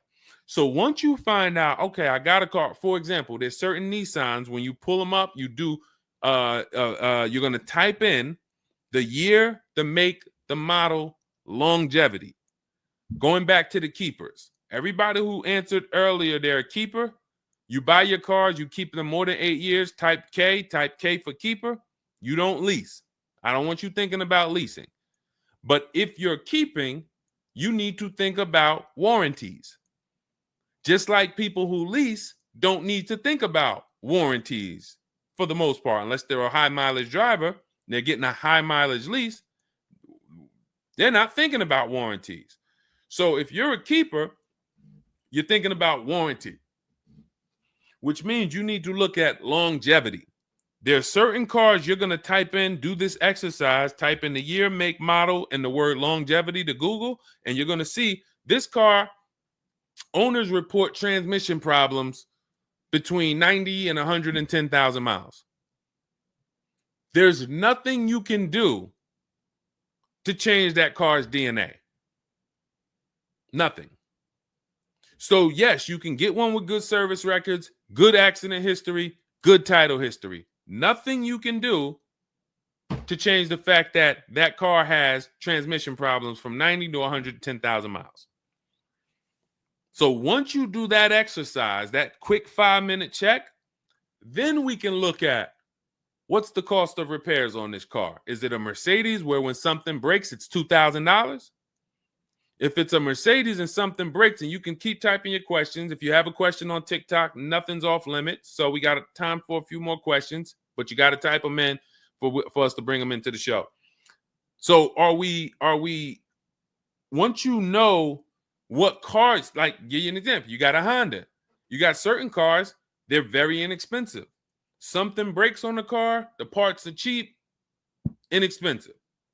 These are the cars where you don't need extended warranties as much as you need a car when you look at a car that has high cost of repairs. So what should you be typing in for the car you want? Cost of repairs. If you're looking at a Volvo XC90, Volvo XC90 repair cost. Where does it fall? You're probably going to land on an article that shows you the rankings of cars repair costs. If you see that Volvo and Cadillac and Mercedes and all Range Rover, Land Rover, they're up here, then you need an extended warranty. Because when one thing breaks, if you got a $3,500 warranty, it might pay for the whole warranty. One thing. But if you're looking at a car and it's very low, Mazda or Honda or Toyota or very low cost of repair, then maybe you save the $3,000 and you don't get an extended warranty. You just put that money to the side. So it's going to depend on the car. When I worked for Mercedes, if somebody was buying a Mercedes, I told them, go in there, finance department, buy as much warranty as you can afford. That was my words all the time. Buy as much warranty as you can afford. IDK, following your book to secure a lease. How do I get it without putting money down? We don't shop with money down. So you haven't gotten to that section yet. I'm glad you have the book, IDK, but there's no scenario when you're using our templates and scripts where we shop for with money down. In step 3 of the book, which is deal-focused budgeting, I explain how down payments come in, and I explain the risk of down payments. But when we're in step 5, which is reaching out to dealers, where we're getting our offers, there's no down payment that ever comes into the conversation. All of our lease offers are with first month's payment due at signing. That's not a down payment because it's just like when you rent an apartment, you pay your rent at the beginning of the month. When you lease your car, you pay the payment at the beginning of the month. And that's it. That's not a down payment. That's your first month's payment. But no, all you do is just follow the book. There's no again, and stay on the steps. Here's what I want to drive home when it comes to this book. And I see we had somebody, Linda March, on Instagram. I see you. Grab Linda March's question, please, on Instagram, Dolan. Do not read this like this is some seminar. There's 2 types of people who use the Cars from Home stuff. All of our stuff is made to be like you having a conversation with me. If you jumped on the phone with me and you said, Deshone, this is what I want. What's my first step? I would give it to you and then you go do it. I wouldn't say to you, okay, Linda, you're going to do this. And then once you do that, go and do this. And then once you do that, go and do this and then do that. And then by the time you finish this, you'll see this on this website, and then you'll be ready to pick up your car then. How would that go for you? Carrie Ann, Gifted Hands Cash, good to see you on Facebook. Well, how would that go for you? You would be like overwhelmed, confused, messing up. That's the way it is when you get my digital book, Cars from Home, and you read it straight through. What you're seeing all the steps. The last step 7 is delivery or pickup, and I'm congratulating you. You did it. The step before that, we're going over paperwork in the finance department and extended warranties. You shouldn't be there because you should be going through step 1, checking it off. Deshone told me do this. Step 2, check it off. Step 3, and then once you get to step 7, which is delivery, check, just picked up my car. It's a checklist, not a Bible or a almanac for car research or car studies. That's not what it is. And so I want to let you know that so that you don't come in thinking you're about to learn a lot about cars. In fact, that's how it was when I first started. My first book was called 52 Car Buying Questions Smart People Don't Ask that cost them thousands. 52 car buying questions smart people don't ask that cost them thousands. That book's not for sale anymore, but if you Google it, it's highly rated. People loved it. People said, Deshone, I use this book, man. I learned so much and I got a good deal. Because I still was teaching you how to get to the multiple offers, but it was too much information. That was when I came and I started teaching and I said, I want to teach you everything I know. No, the way my book now is, Cars from Home, 7 Steps to Saving Time, Money, and Avoiding Dealerships, is to get you right from where you're at to your car. 90 minutes, 2 hours from home. Boom, boom. Little small exercises here, 10 minutes here, 5 minutes there. Boom. All right, I'm picking up my car. So that's why we have the success stories that we have, because of the fact that it's a focused step-by-step book. Okay? So you can get your copy in my TikTok bio, my Instagram bio, the YouTube comments, or the Facebook comments. It's 75% off. That's the welcome offer. It's normally $97, but you can get yours for $24 as long as you get to my bio and Instagram, TikTok, or the YouTube comments or the Facebook comments before that 2 hours expires. This is Brian, just got his first ever lease using the book. Thank you, Brian. 2025 Honda HRV, $30,000 car, $395 a month. That's a 1.2% ratio. No money down. Initial quotes from that dealer was $434, and he used the counter offer calculator and got it down to $395. So that's his best offer, not to be confused with his only offer. That's his best offer that went from $434 down to whatever he ended up paying to get it to 1.2%. So that is how you want to do it. Step by step, go grab your book. Make sure when you get your book, screenshot the thank you page, because my support team's email is on there.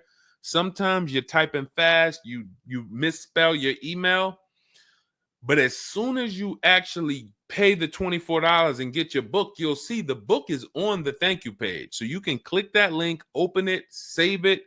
Make sure you save that link, because every time I update the book, that link is your master link, and I also email you a copy.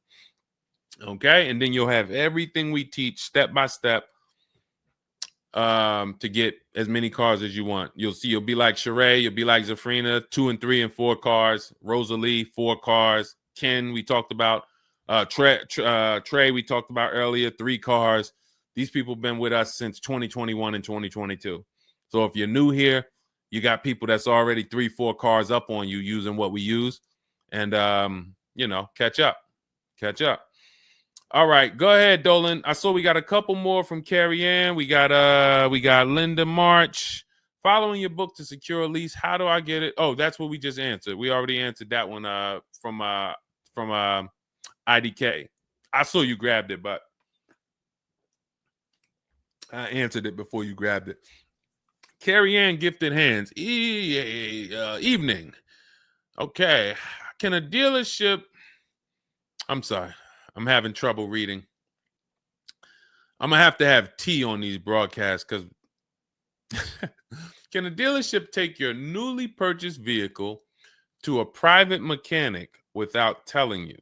Actual dealership, because he refused to pay the money to get it fixed.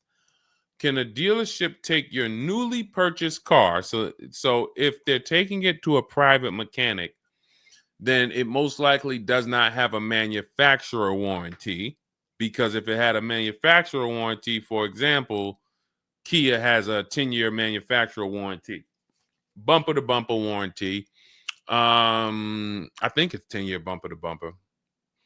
But when the manufacturer puts a warranty on a car, dealerships don't really want to take it anywhere, because the manufacturer is covering the cost. They're covering the cost of the parts. They're paying the dealership for the labor. So it sounds to me like you got a pre-owned car and it was newly purchased to you, but it doesn't have a warranty. So they may have offered you some form of warranty. Maybe they put something in writing, and whenever you buy a car, you should have something in writing on the buyer's order. This is why we have a whole step in my book for paperwork and protection. That's step 6, because you need to have certain things in writing before you actually take delivery or pick up. But it sounds like they probably had an in-house warranty, like, hey, if you come back, you got 30 days or 3,000 miles, or you got 90 days, and if anything goes wrong, just come on, bring it back. And now you brought it back because you had an issue, and they're looking and saying, well, our guys can't fix the issue, or we don't want to pay our guys to fix it. We're going to pay, this guy over here, and he's going to fix it. He can do that because there's nothing in writing that says he can't do that. And she said, correct. Ask me how I know. I swear, the reason why I invite you into my world, guys, is because everything that you think is complex is totally normal for us. That's a crazy situation for you. I can tell you exactly what's going on because I've seen this situation for the last 20 years. So when you're coming into our world, it's like, wow, this guy really knows. I see why he can kind of keep me calm, because this stuff is calm for me. That's where I want you. It's like being with somebody and you're going into a scary situation, but they've been here 200 times. Oh, it's dark back there. No, nothing ever comes from back there. When we get up here, you're going to hear some sounds in the bush, but that's just little raccoons and they're harmless. They actually like, oh, okay. You start to get more comfortable because the other person has been here a lot. So there's nothing in writing that says he can't do that.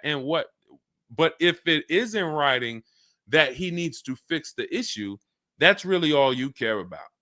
What's really in writing is you need to fix this. How you fix it and who you get to fix it, that's your internal business. If you want to take it and outsource it to another mechanic because your mechanic can't figure it out, that's fine. Some dealers have a relationship with a dealer up the road. So if, a used car dealer might take it to a Subaru dealer if it's a Subaru, and they might, but their thing is they need to get it fixed because they're obligated. You said just purchased it, went back into the shop 2 weeks later, still did not have it back. Exactly. So they're going to try to do everything possible to get it fixed. And that may include taking it to someone who they think can fix it. Now, I assume, are your payments due? Did you start a loan? Because this is different if you have a loan and you have my car and I have a payment due in 2 weeks or 3 weeks or 1 week. And if my payment is due, then I'm going to actually wait probably 1 month. And if I don't have anything in writing of when I'm getting this car back, then I'm going to make a police report. And because now I'm getting ready to either unravel this deal. You got to give me a car. I need to, and watch this. Why the police report? It's to document what's happening. First of all, people don't like to see police pull up to their, it's leased. It's a brand new car.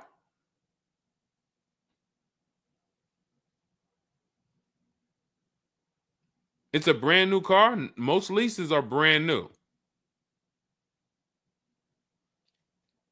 In which case, a private mechanic shouldn't be working on a brand new. No, it's used. That's another reason we don't lease used cars. That's uncommon. See, that's what I was saying. Leasing used cars is very uncommon. No competition, warranty issues. This is why it's not a mainstream thing. And this is why it's not something that I recommend. But I don't say it's not possible. Because when people say, oh, Deshone, could you lease a used car? I'm not going to say, no, you can't. But what I'm going to say is we don't. Now, you have is there a warranty in writing? Did they write something on, because now you pretty much have a payment on a car that's used. That what is the warranty? What did they put in writing that they would cover if something went wrong? They had to put something in writing because they're covering it now.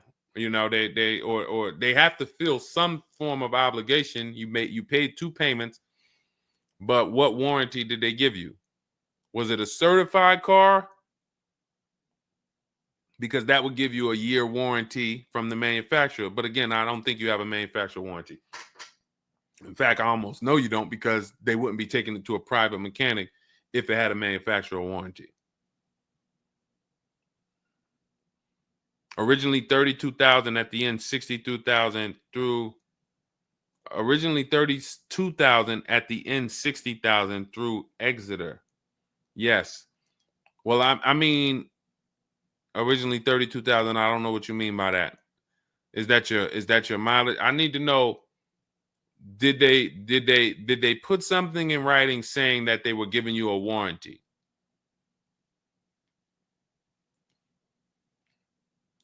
We'll try to work through this, because it's no different than if you bought a car from them. There's a bank involved, but it's a used car. It's no warranty, and they're pretty much holding on to it and trying to fix it. And if they can't fix it, we need to know, are they obligated to fix it or not? If there's nothing in writing saying, hey, you have this time where you can bring it back and we'll fix it, then that's gonna be that's gonna be hell for you. So we really don't want that. So, but I can't tell you how to approach this without knowing what is in writing. And again, when you get my book, not you, I'm just gonna try to help you through, but I'm talking to you. That's why we have step 6 is paperwork. Because when you're sitting there looking at a bunch of paperwork and they're telling you to sign it, okay, sign this now. All right, this is your motor vehicle stuff. This is your okay, do you want this? What is important and what's not? What is important and what's not important? Out of all of this stuff, there may be 1-2 words on here that I need to know. I need to look at that buyer's order, and I need every used car, every single used car. I need to know what the warranty is when I drive off. Is it as is? That means when I drive off, it's on you. If the axle falls out on the highway 5 miles from here, you just signed an as-is deal. Buyer beware, it's on you. Is it 30 days, 1,000 miles? Who's going to do the work? Is it from the manufacturer? Is it from this dealership? Where can I go and use this at? You got to come back here. Do I have to go? Is this a nationwide warranty? I need to know what is covered on this paperwork so that I don't end up in a situation that we're trying to get out of right now. The warranty is through portfolio protection.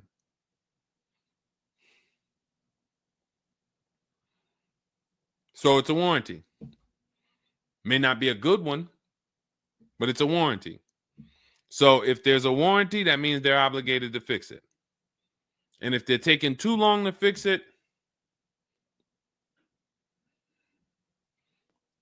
and I have a payment, did they put you in a loaner car? Are you driving now? What are you driving now? If I bought a car with a warranty and then it had problems, I dropped it back off to the dealership and they had it for 2 weeks, and I have payments I'm still making on it, I just got it and it's in the shop, I'm not going to let that car stay in the shop more than 30 days with no car. I'm in a loaner. Okay, so you got to just chill out. You got to just chill out. Hopefully the loaner is as nice as the car you got. And if the car and if that's the case, then you just chill out. It's not a mainstream program you're in. It's like a black market program. That's the best way I could describe it.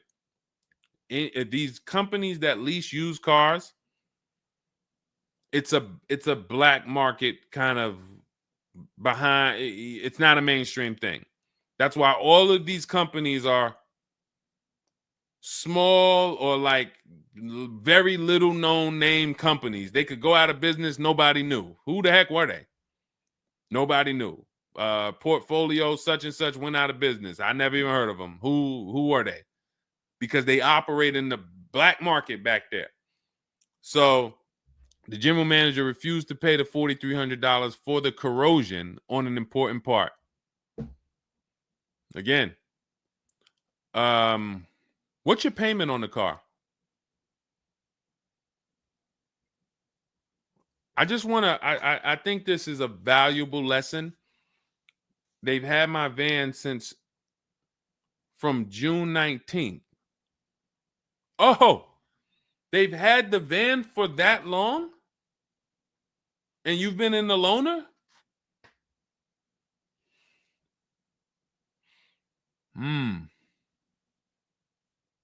Holy crap. All right, what do I do from you?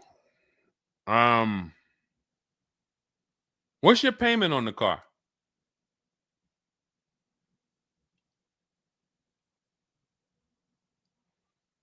Company had your car for months. You leased it, dropped it off because it was having problems. They've had it for months and can't fix it. And you're paying $775 a month. What kind of vehicle is this? What kind of vehicle is this that we're paying $775 a month for?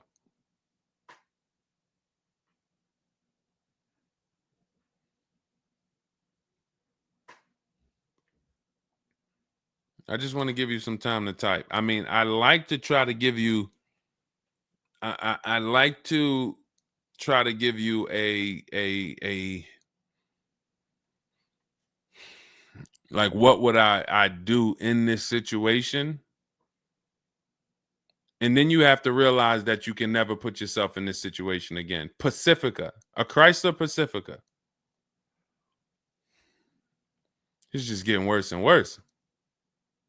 $775. Do you know what you could be driving for $775? See, the used car leases. Why the used car leases? They don't even make financial.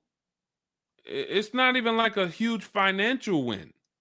If you'd have told me I'm driving a Chrysler Pacifica and it's $300 a month, $250 a month, then I'd said, okay, well, maybe they're giving you a stupid deal. But I could show you 5 cars for $775 a month that are $80,000 and $90,000 cars, brand new cars. I'm sorry, for $775 a month, I can show you $775, $60,000 cars, $55,000 to $65,000 cars, no money down.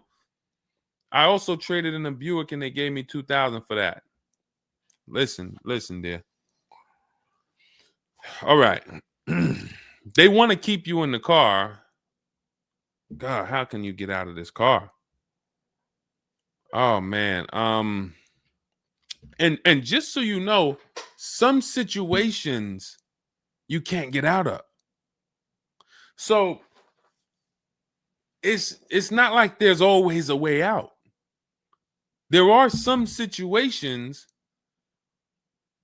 That's why the reason why I want you to have my book, 7 Steps, Cars from Home, 5-star rated, Google it. The reason why is because you're not going to, once you sign that paperwork, it's not as easy as you've been taught to just get out of it. If it's a bad deal, if it's an overpayment, you go switch your car, it doesn't mean you got out of that deal. You just got out of that car.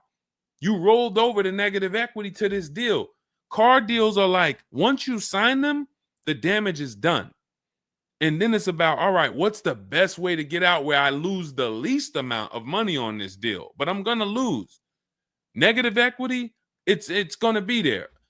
So it's much better to arm yourself beforehand than to say, all right, I'm in this situation now. How do I get out of it? Because some situations can't be gotten out of. People used to walk into the dealership, they got 15,000 of negative equity. Oh man, you can't get me in nothing. Can't get you in nothing. Well, when I put you at this car, you see this car, you like it, right? Yeah, man, I like that. All right, I got you the $450 a month on that car. That's a good payment. Absolutely, man. Come on, I'll take that right now. Okay, now let's bring your $14,000 of negative equity over. Yet $450 a month. That goes up to now $700 a month. Oh man, shoot, man, yeah, nah, that I can't even afford that. But hey, here's the bad part. Even if you could afford it, the bank's not going to approve it. So it doesn't matter if you could afford it because the bank's not going to approve it. So you cannot get out of that car. So that's why you arm yourself now. That's why I'm telling you, before you need a car, before you go sign the paperwork, make sure that you are armed with the right information. So now, if in this particular case, and you have a cosigner, you put a cosigner on here, told us to wait 6 months, and then we can switch owner names and info. Every time I think this can't get worse, you make another comment, and it just gets worse and worse. They called me in yesterday to pick it up, and the same problems were present.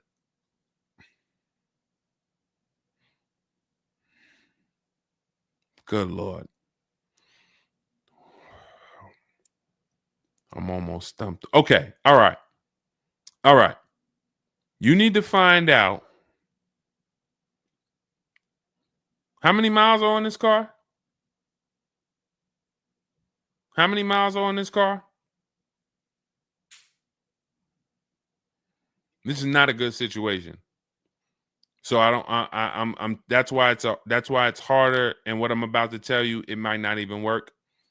You may just be stuck in it. I'm trying to see if we can slice it any way possible to give you some form of solution. But if they keep giving you the car back, same issues, 60,000 miles on the car. Okay, so what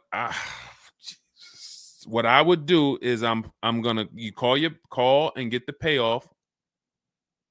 It's gonna be low. I mean, it's gonna be high. Call and get the payoff because your payment $775. I'm trying to see if you can sell your way out of it. Can you do a lemon law on a used car?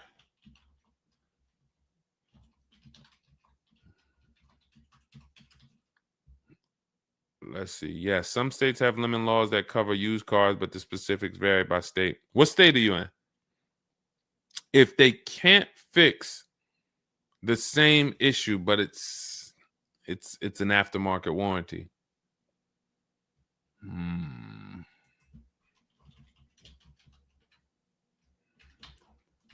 What state are you in?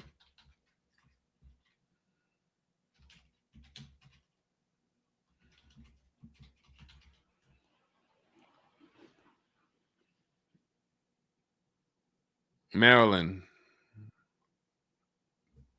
Let me see. On a used car, Maryland. In Maryland, the lemon law primarily focuses on new cars or lease cars. Nope, that's not going to work.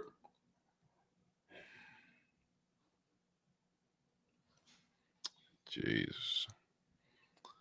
I'm gonna be real with you. You could shoot me an email. I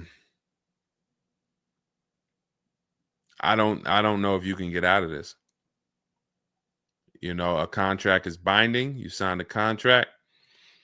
And let me tell you this. I don't know if you can get out of this without losing. You could just stop paying the car, have a repo on your credit. A lot of people will do that. I'm going to drop this car off, take your car back, voluntary repo, credits tore up. Not a good solution. It's going to cripple you from moving forward with cars. It's going to make it hard for you to get your next car. And then when you get a car, it's going to make that deal is going to be bad. Geez, how long is the lease? So this is just for those of you who are just joining us. We have this young lady got she leased a used car. Don't do this. And again, I'd like you to email me. Maybe I'll think of something that will come up as a solution. But you know, I trust you're gonna learn from this. It sucks. It's a horrible situation, and it's evidence of how bad certain bad structures can be. Because and again, I know some of you who've joined me for a long time, you may be used to, well, Deshone has a solution for everything. Not everything. There's times where you are too buried, and the only thing that will heal the wounds is time. That's the only thing. The deal is done. You have to pay down the deal. And then in a year, 2 years, you might be able you might be able to make a move, but you have to suck it up, bite the bullet, and we might be able to lean on them to get the car fixed. 78 payments. How? You said you leased it. This is a loan then. This isn't a lease then. 78 payments. You're in an 80-month loan on a Chrysler Pacifica paying $775 a month. It's not a lease, that's a loan, and it's 8 years that it's 7 years. 7-year loan.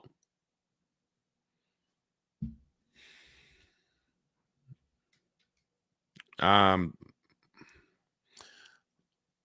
mean, this is why I do what I do.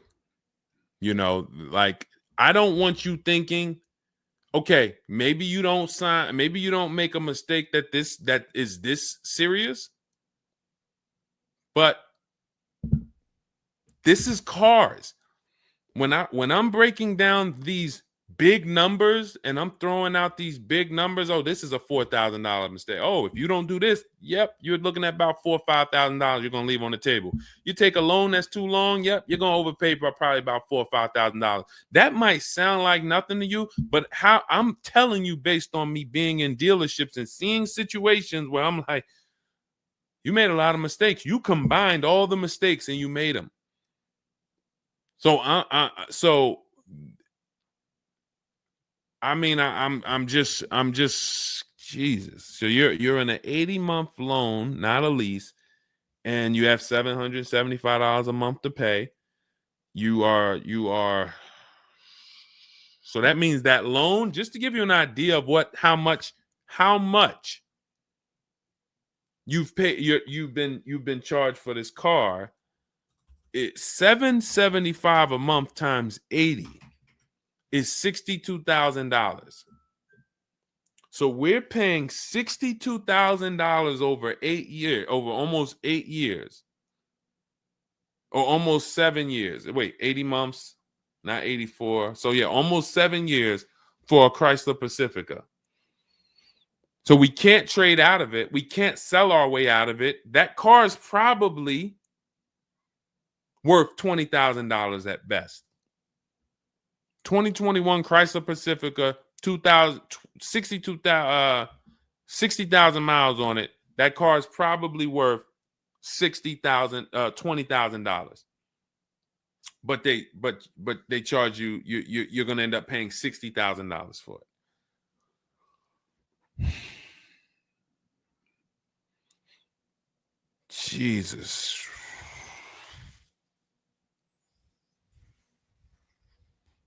Most people will let the car go. Most people will let the car go. I don't. If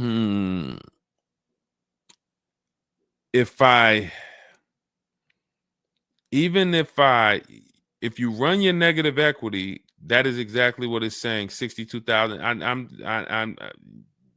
It's exactly what it's saying. $62,400 to be exact, including the $2,000 down payment.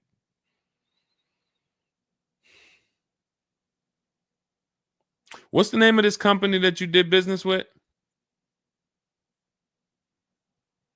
My friend will not let that fly. That is one of the worst car transactions that I've ever seen anyone in. And your friend is on the deal with you as a co-signer. This is level 10 out of 10 bad. Rich Morton Mazda. Do you know what your credit score was roundabout when you made this deal? Rich Morton Mazda in Maryland. Everyone remember that name. Rich Morton Mazda in Maryland. Stay away from them. This is one of the worst deals I've ever seen. She is the main person they told me I could not sign the papers.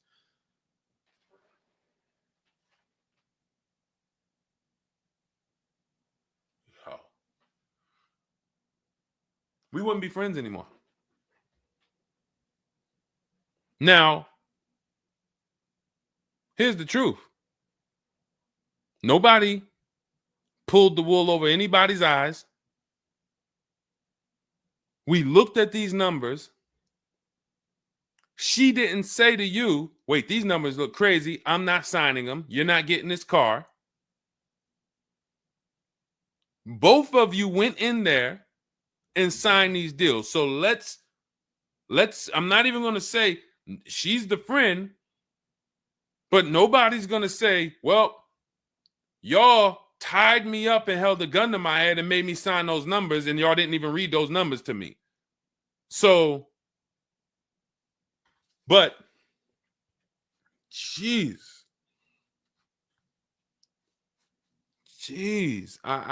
this, you're buried. You are buried in this car. The only way, and what's crazy is, even if you voluntarily let it go, you ruin your friend's credit. Because she's the one who signed for the car. Bad, everything bad. I wish there was a silver lining that I could think of. What I would do is I would find, you need to find out how upside down you are. You need to go on CarMax, write down these 6 sites, write down these 6 websites. You need to go on CarMax, Driveway, Kelly's Blue Book, Cash Offer, Auto Nation, Carvana, Car Gurus, Cash Offer. And you need to see what that car is worth. Let's say they say the highest offer is $25,000. $25,000. The total of your payments is not what you owe. That's what you would have paid after 7 years. You need to call the bank and you need to get the payoff. That is what you do tomorrow morning.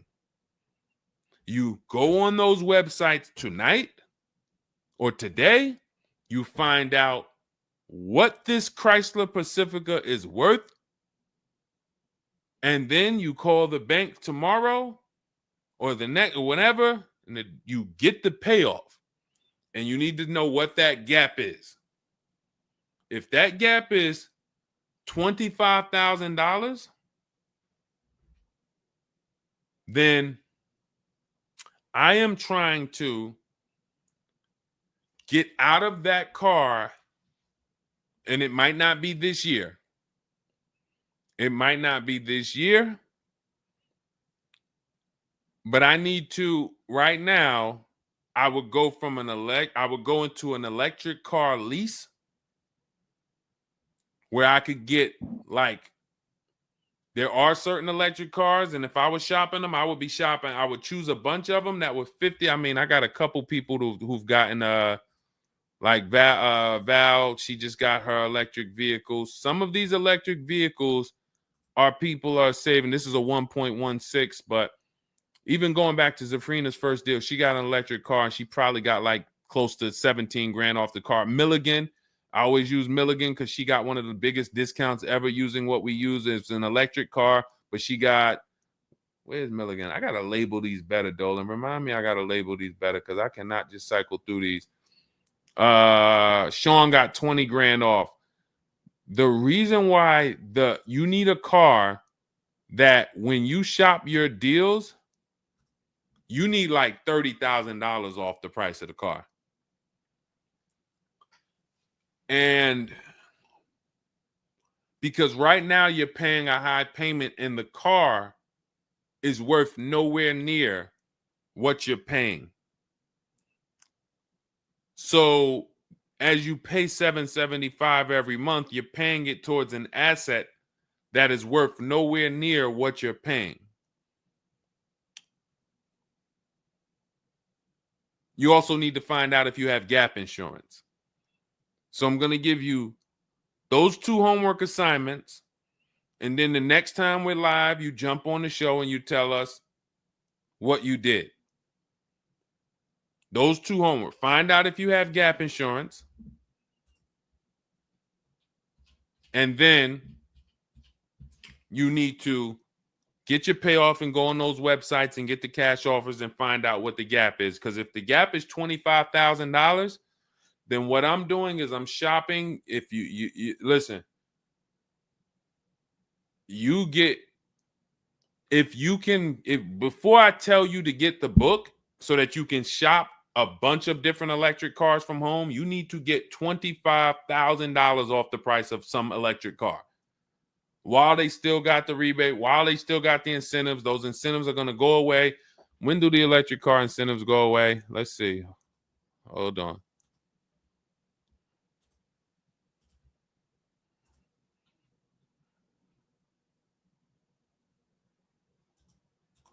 Hold on.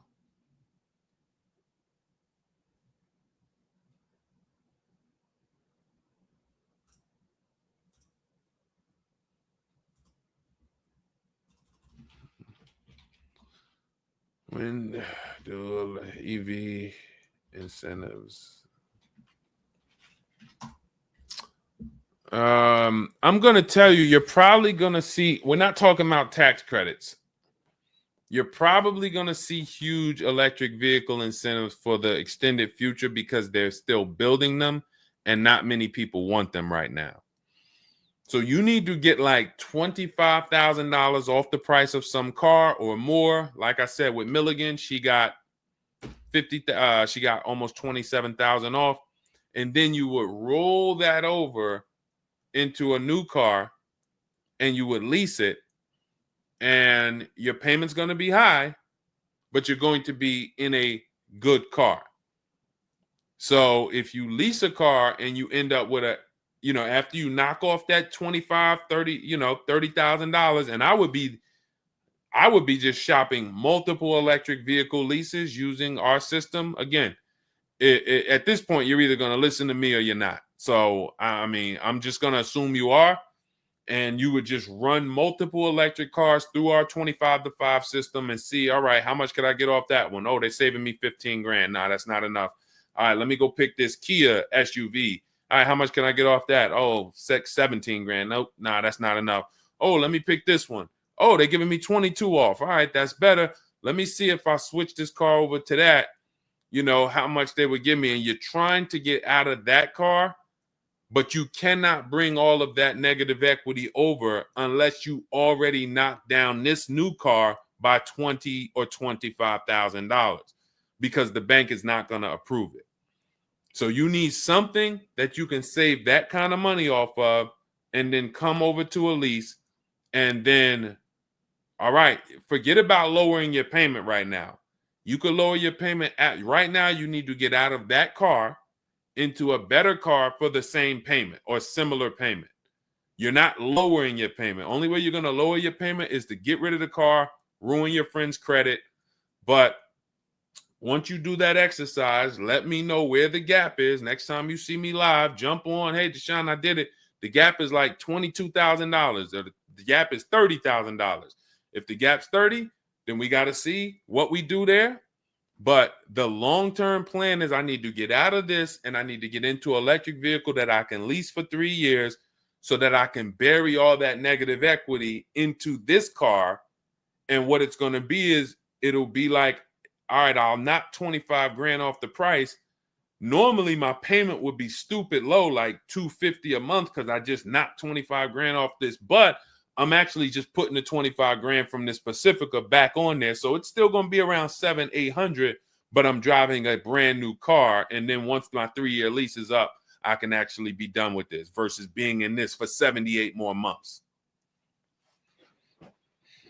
All right. So next time I'm live, jump on and, tell me you did the homework and we can see if we can actually, try to get you to some form or fashion of some type of end.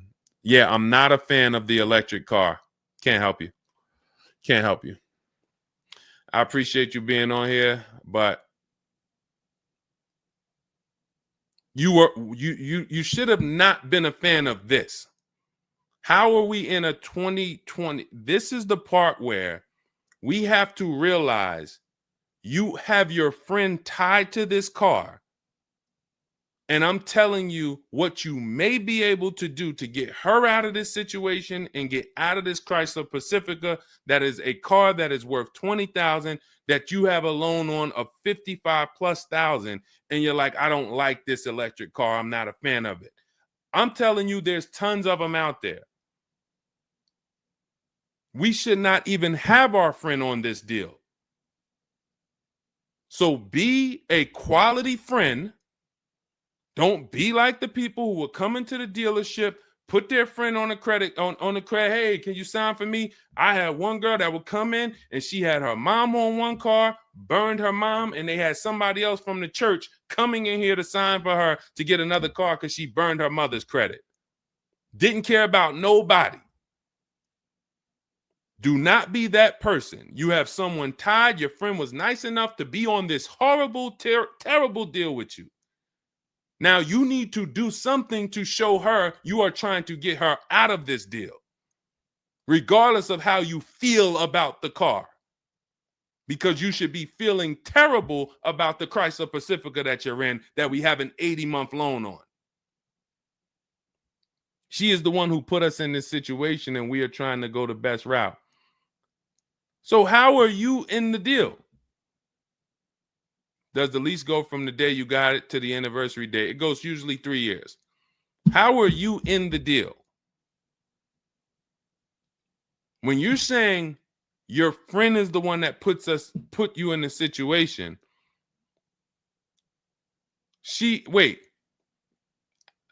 in one breath you're saying, believe it or not, she's the one who encouraged me to get it.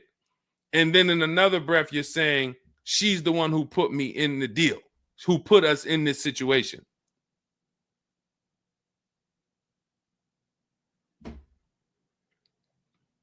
I don't care who put you in the situation. It's a horrible situation.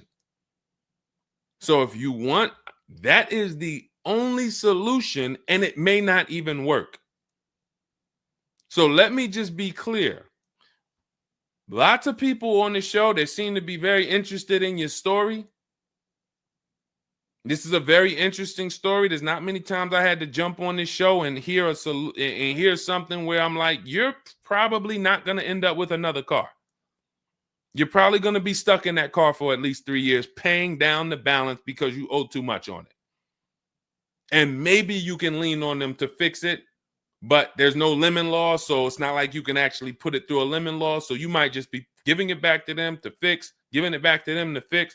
But you're in the loaner and your friend's on the paperwork.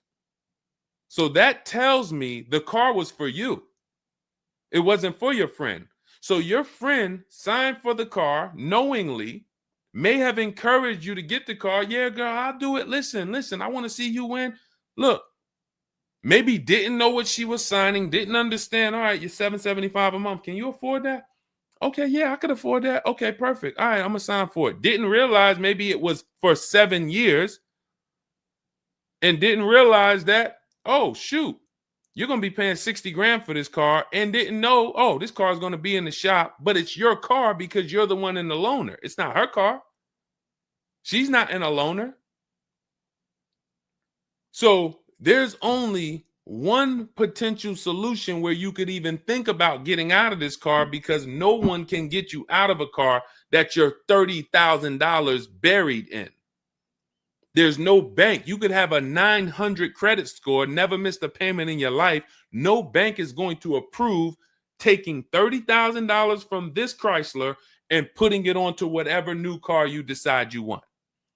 You need to get a huge discount off of some car. There's no car that's going to give you 30,000 off or 25,000 off except an electric vehicle. So if I'm telling you something that may not even work, but it's your only route, that's all you got. You want to come up with something else, repo the car, ruin your friend's credit, I got nothing to do with that. My only job is to try to provide and advise a solution to when people tell me, this is my situation, this is my goal. Normally people have 2 or 3 options. You have half an option. Like, you ever play spades? 1 and a possible, 3 and a possible. You have none and a possible. The possible might not walk. But I'm telling you, do this exercise, and then we can see if that possible will walk. If it doesn't, you got no books. You stay in the car, and that's your only option. It's a bad situation. One of the worst I've ever seen. And I'm not saying that to beat you up. I'm saying that so you realize the severity of the transaction. So if I have to bite this bullet and I got to pay this car for the next 2 years, 3 years, it's because I'm in a bad situation. And then when I pay down this car, maybe I can make a different move in 2 years. And then I'll be much wiser before I make my moves, so that I never end up in this situation again. Okay? So for everybody who joined, this was great. Again, my goal is to keep you from ever making mistakes. Every mistake you make on a car transaction costs you thousands of dollars. There is no the least expensive mistake you could make is getting gap insurance when you didn't need it. Getting gap insurance when you didn't need it, you just paid probably $400 or $500. You didn't need it. All right, you lost $400 or $500. That's the least expensive mistake you can make on a car. Everything else is thousands of dollars, $2,000 mistakes, $5,000 mistakes, and more. So you can avoid every mistake by having a step-by-step checklist. If it's in Deshone's book, I do it. If it's not in his digital book, I don't do it. So there's no way I'm going to make a mistake. That's okay, TJ girl. We'll be back tomorrow. If I'm giving you a checklist, check, do this, check, check. You're doing everything I say do. There's no room for a mistake. You're not following an almanac. You're following a checklist. That's why my book is called Cars from Home, 7 Steps to Saving Time, Money, and Avoiding Dealerships. Step 1 through 7, check them off.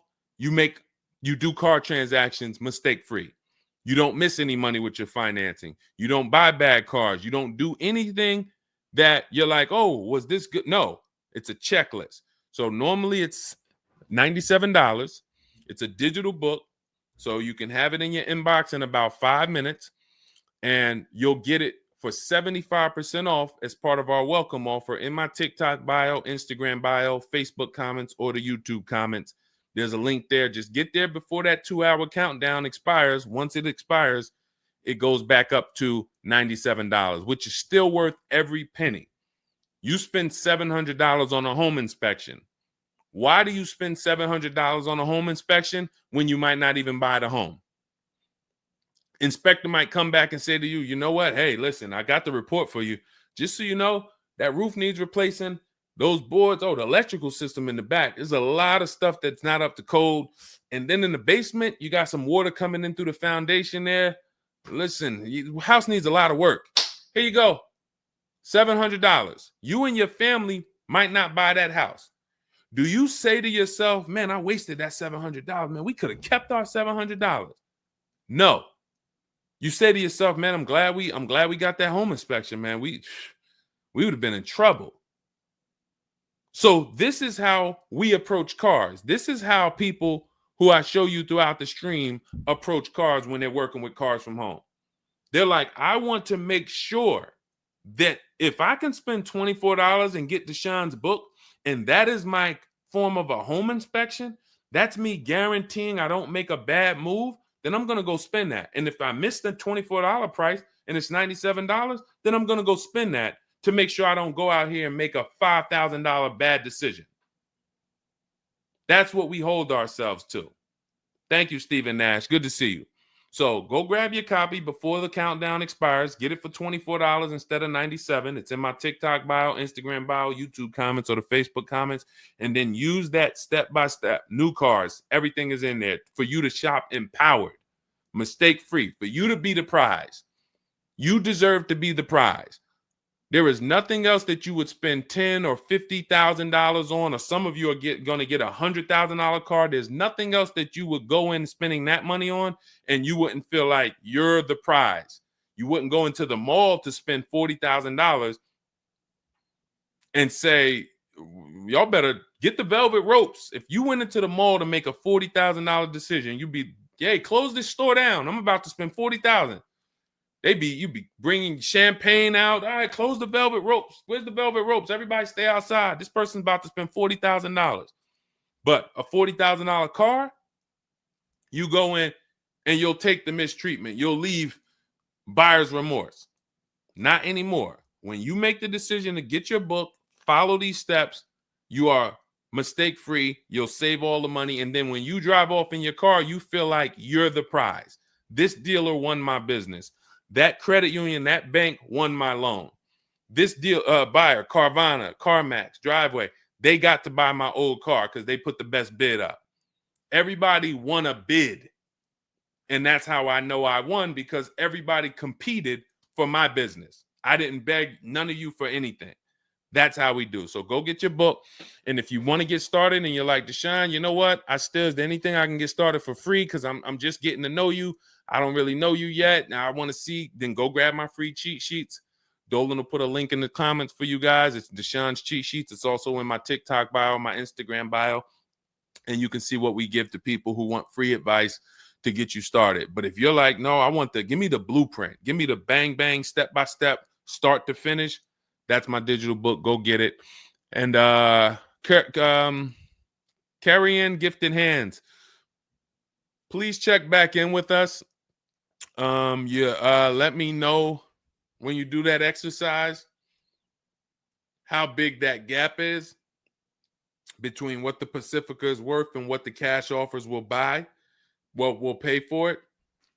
And then hopefully you can get to some solution. So I appreciate you sharing the story. I appreciate you being forthcoming, and certainly we'll wait to hear from you. Thank you everybody for joining us. We've been on here for almost 2.5 hours. It was a longer show, but I hope you all got a lot out of it. We talked a lot about all different things. Yeah, that's Denzel on the bookshelf. Absolutely. I got a lot of people on the bookshelf. I got Lucille Ball on the bookshelf. I got Miss Harriet Tubman on the bookshelf. Mr. Marcus Garvey. Who knows who that is?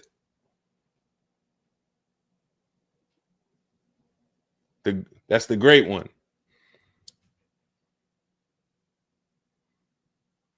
Y'all know what it is. I only have the greats around me. Alexis Chu, you don't know who that was? Who could tell Alexis who that last person was? Man, you better get up on the honeymooners. Yep, that was, yes, TJ girl. Yep, Jackie Gleason. Yep, that is right. The great one.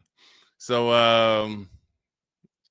yeah. So yes, so it was a pleasure. We'll be back. We'll be back for another show.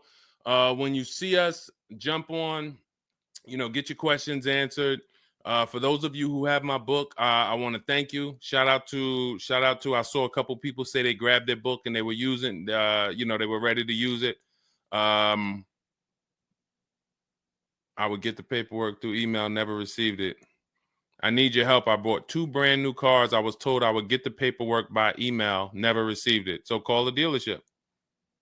Call it. You bought 2 brand new cars. You said you would get the paperwork by email. You never received it. Call the dealership and, hey, where's my paperwork? Ask for the finance manager. Where's my paperwork? That's what you do. All right. So, all right. I'll let everybody go. I'm tired. I can't even get myself together. This is, I'm gonna jump off and we'll be back. We'll be back for another show.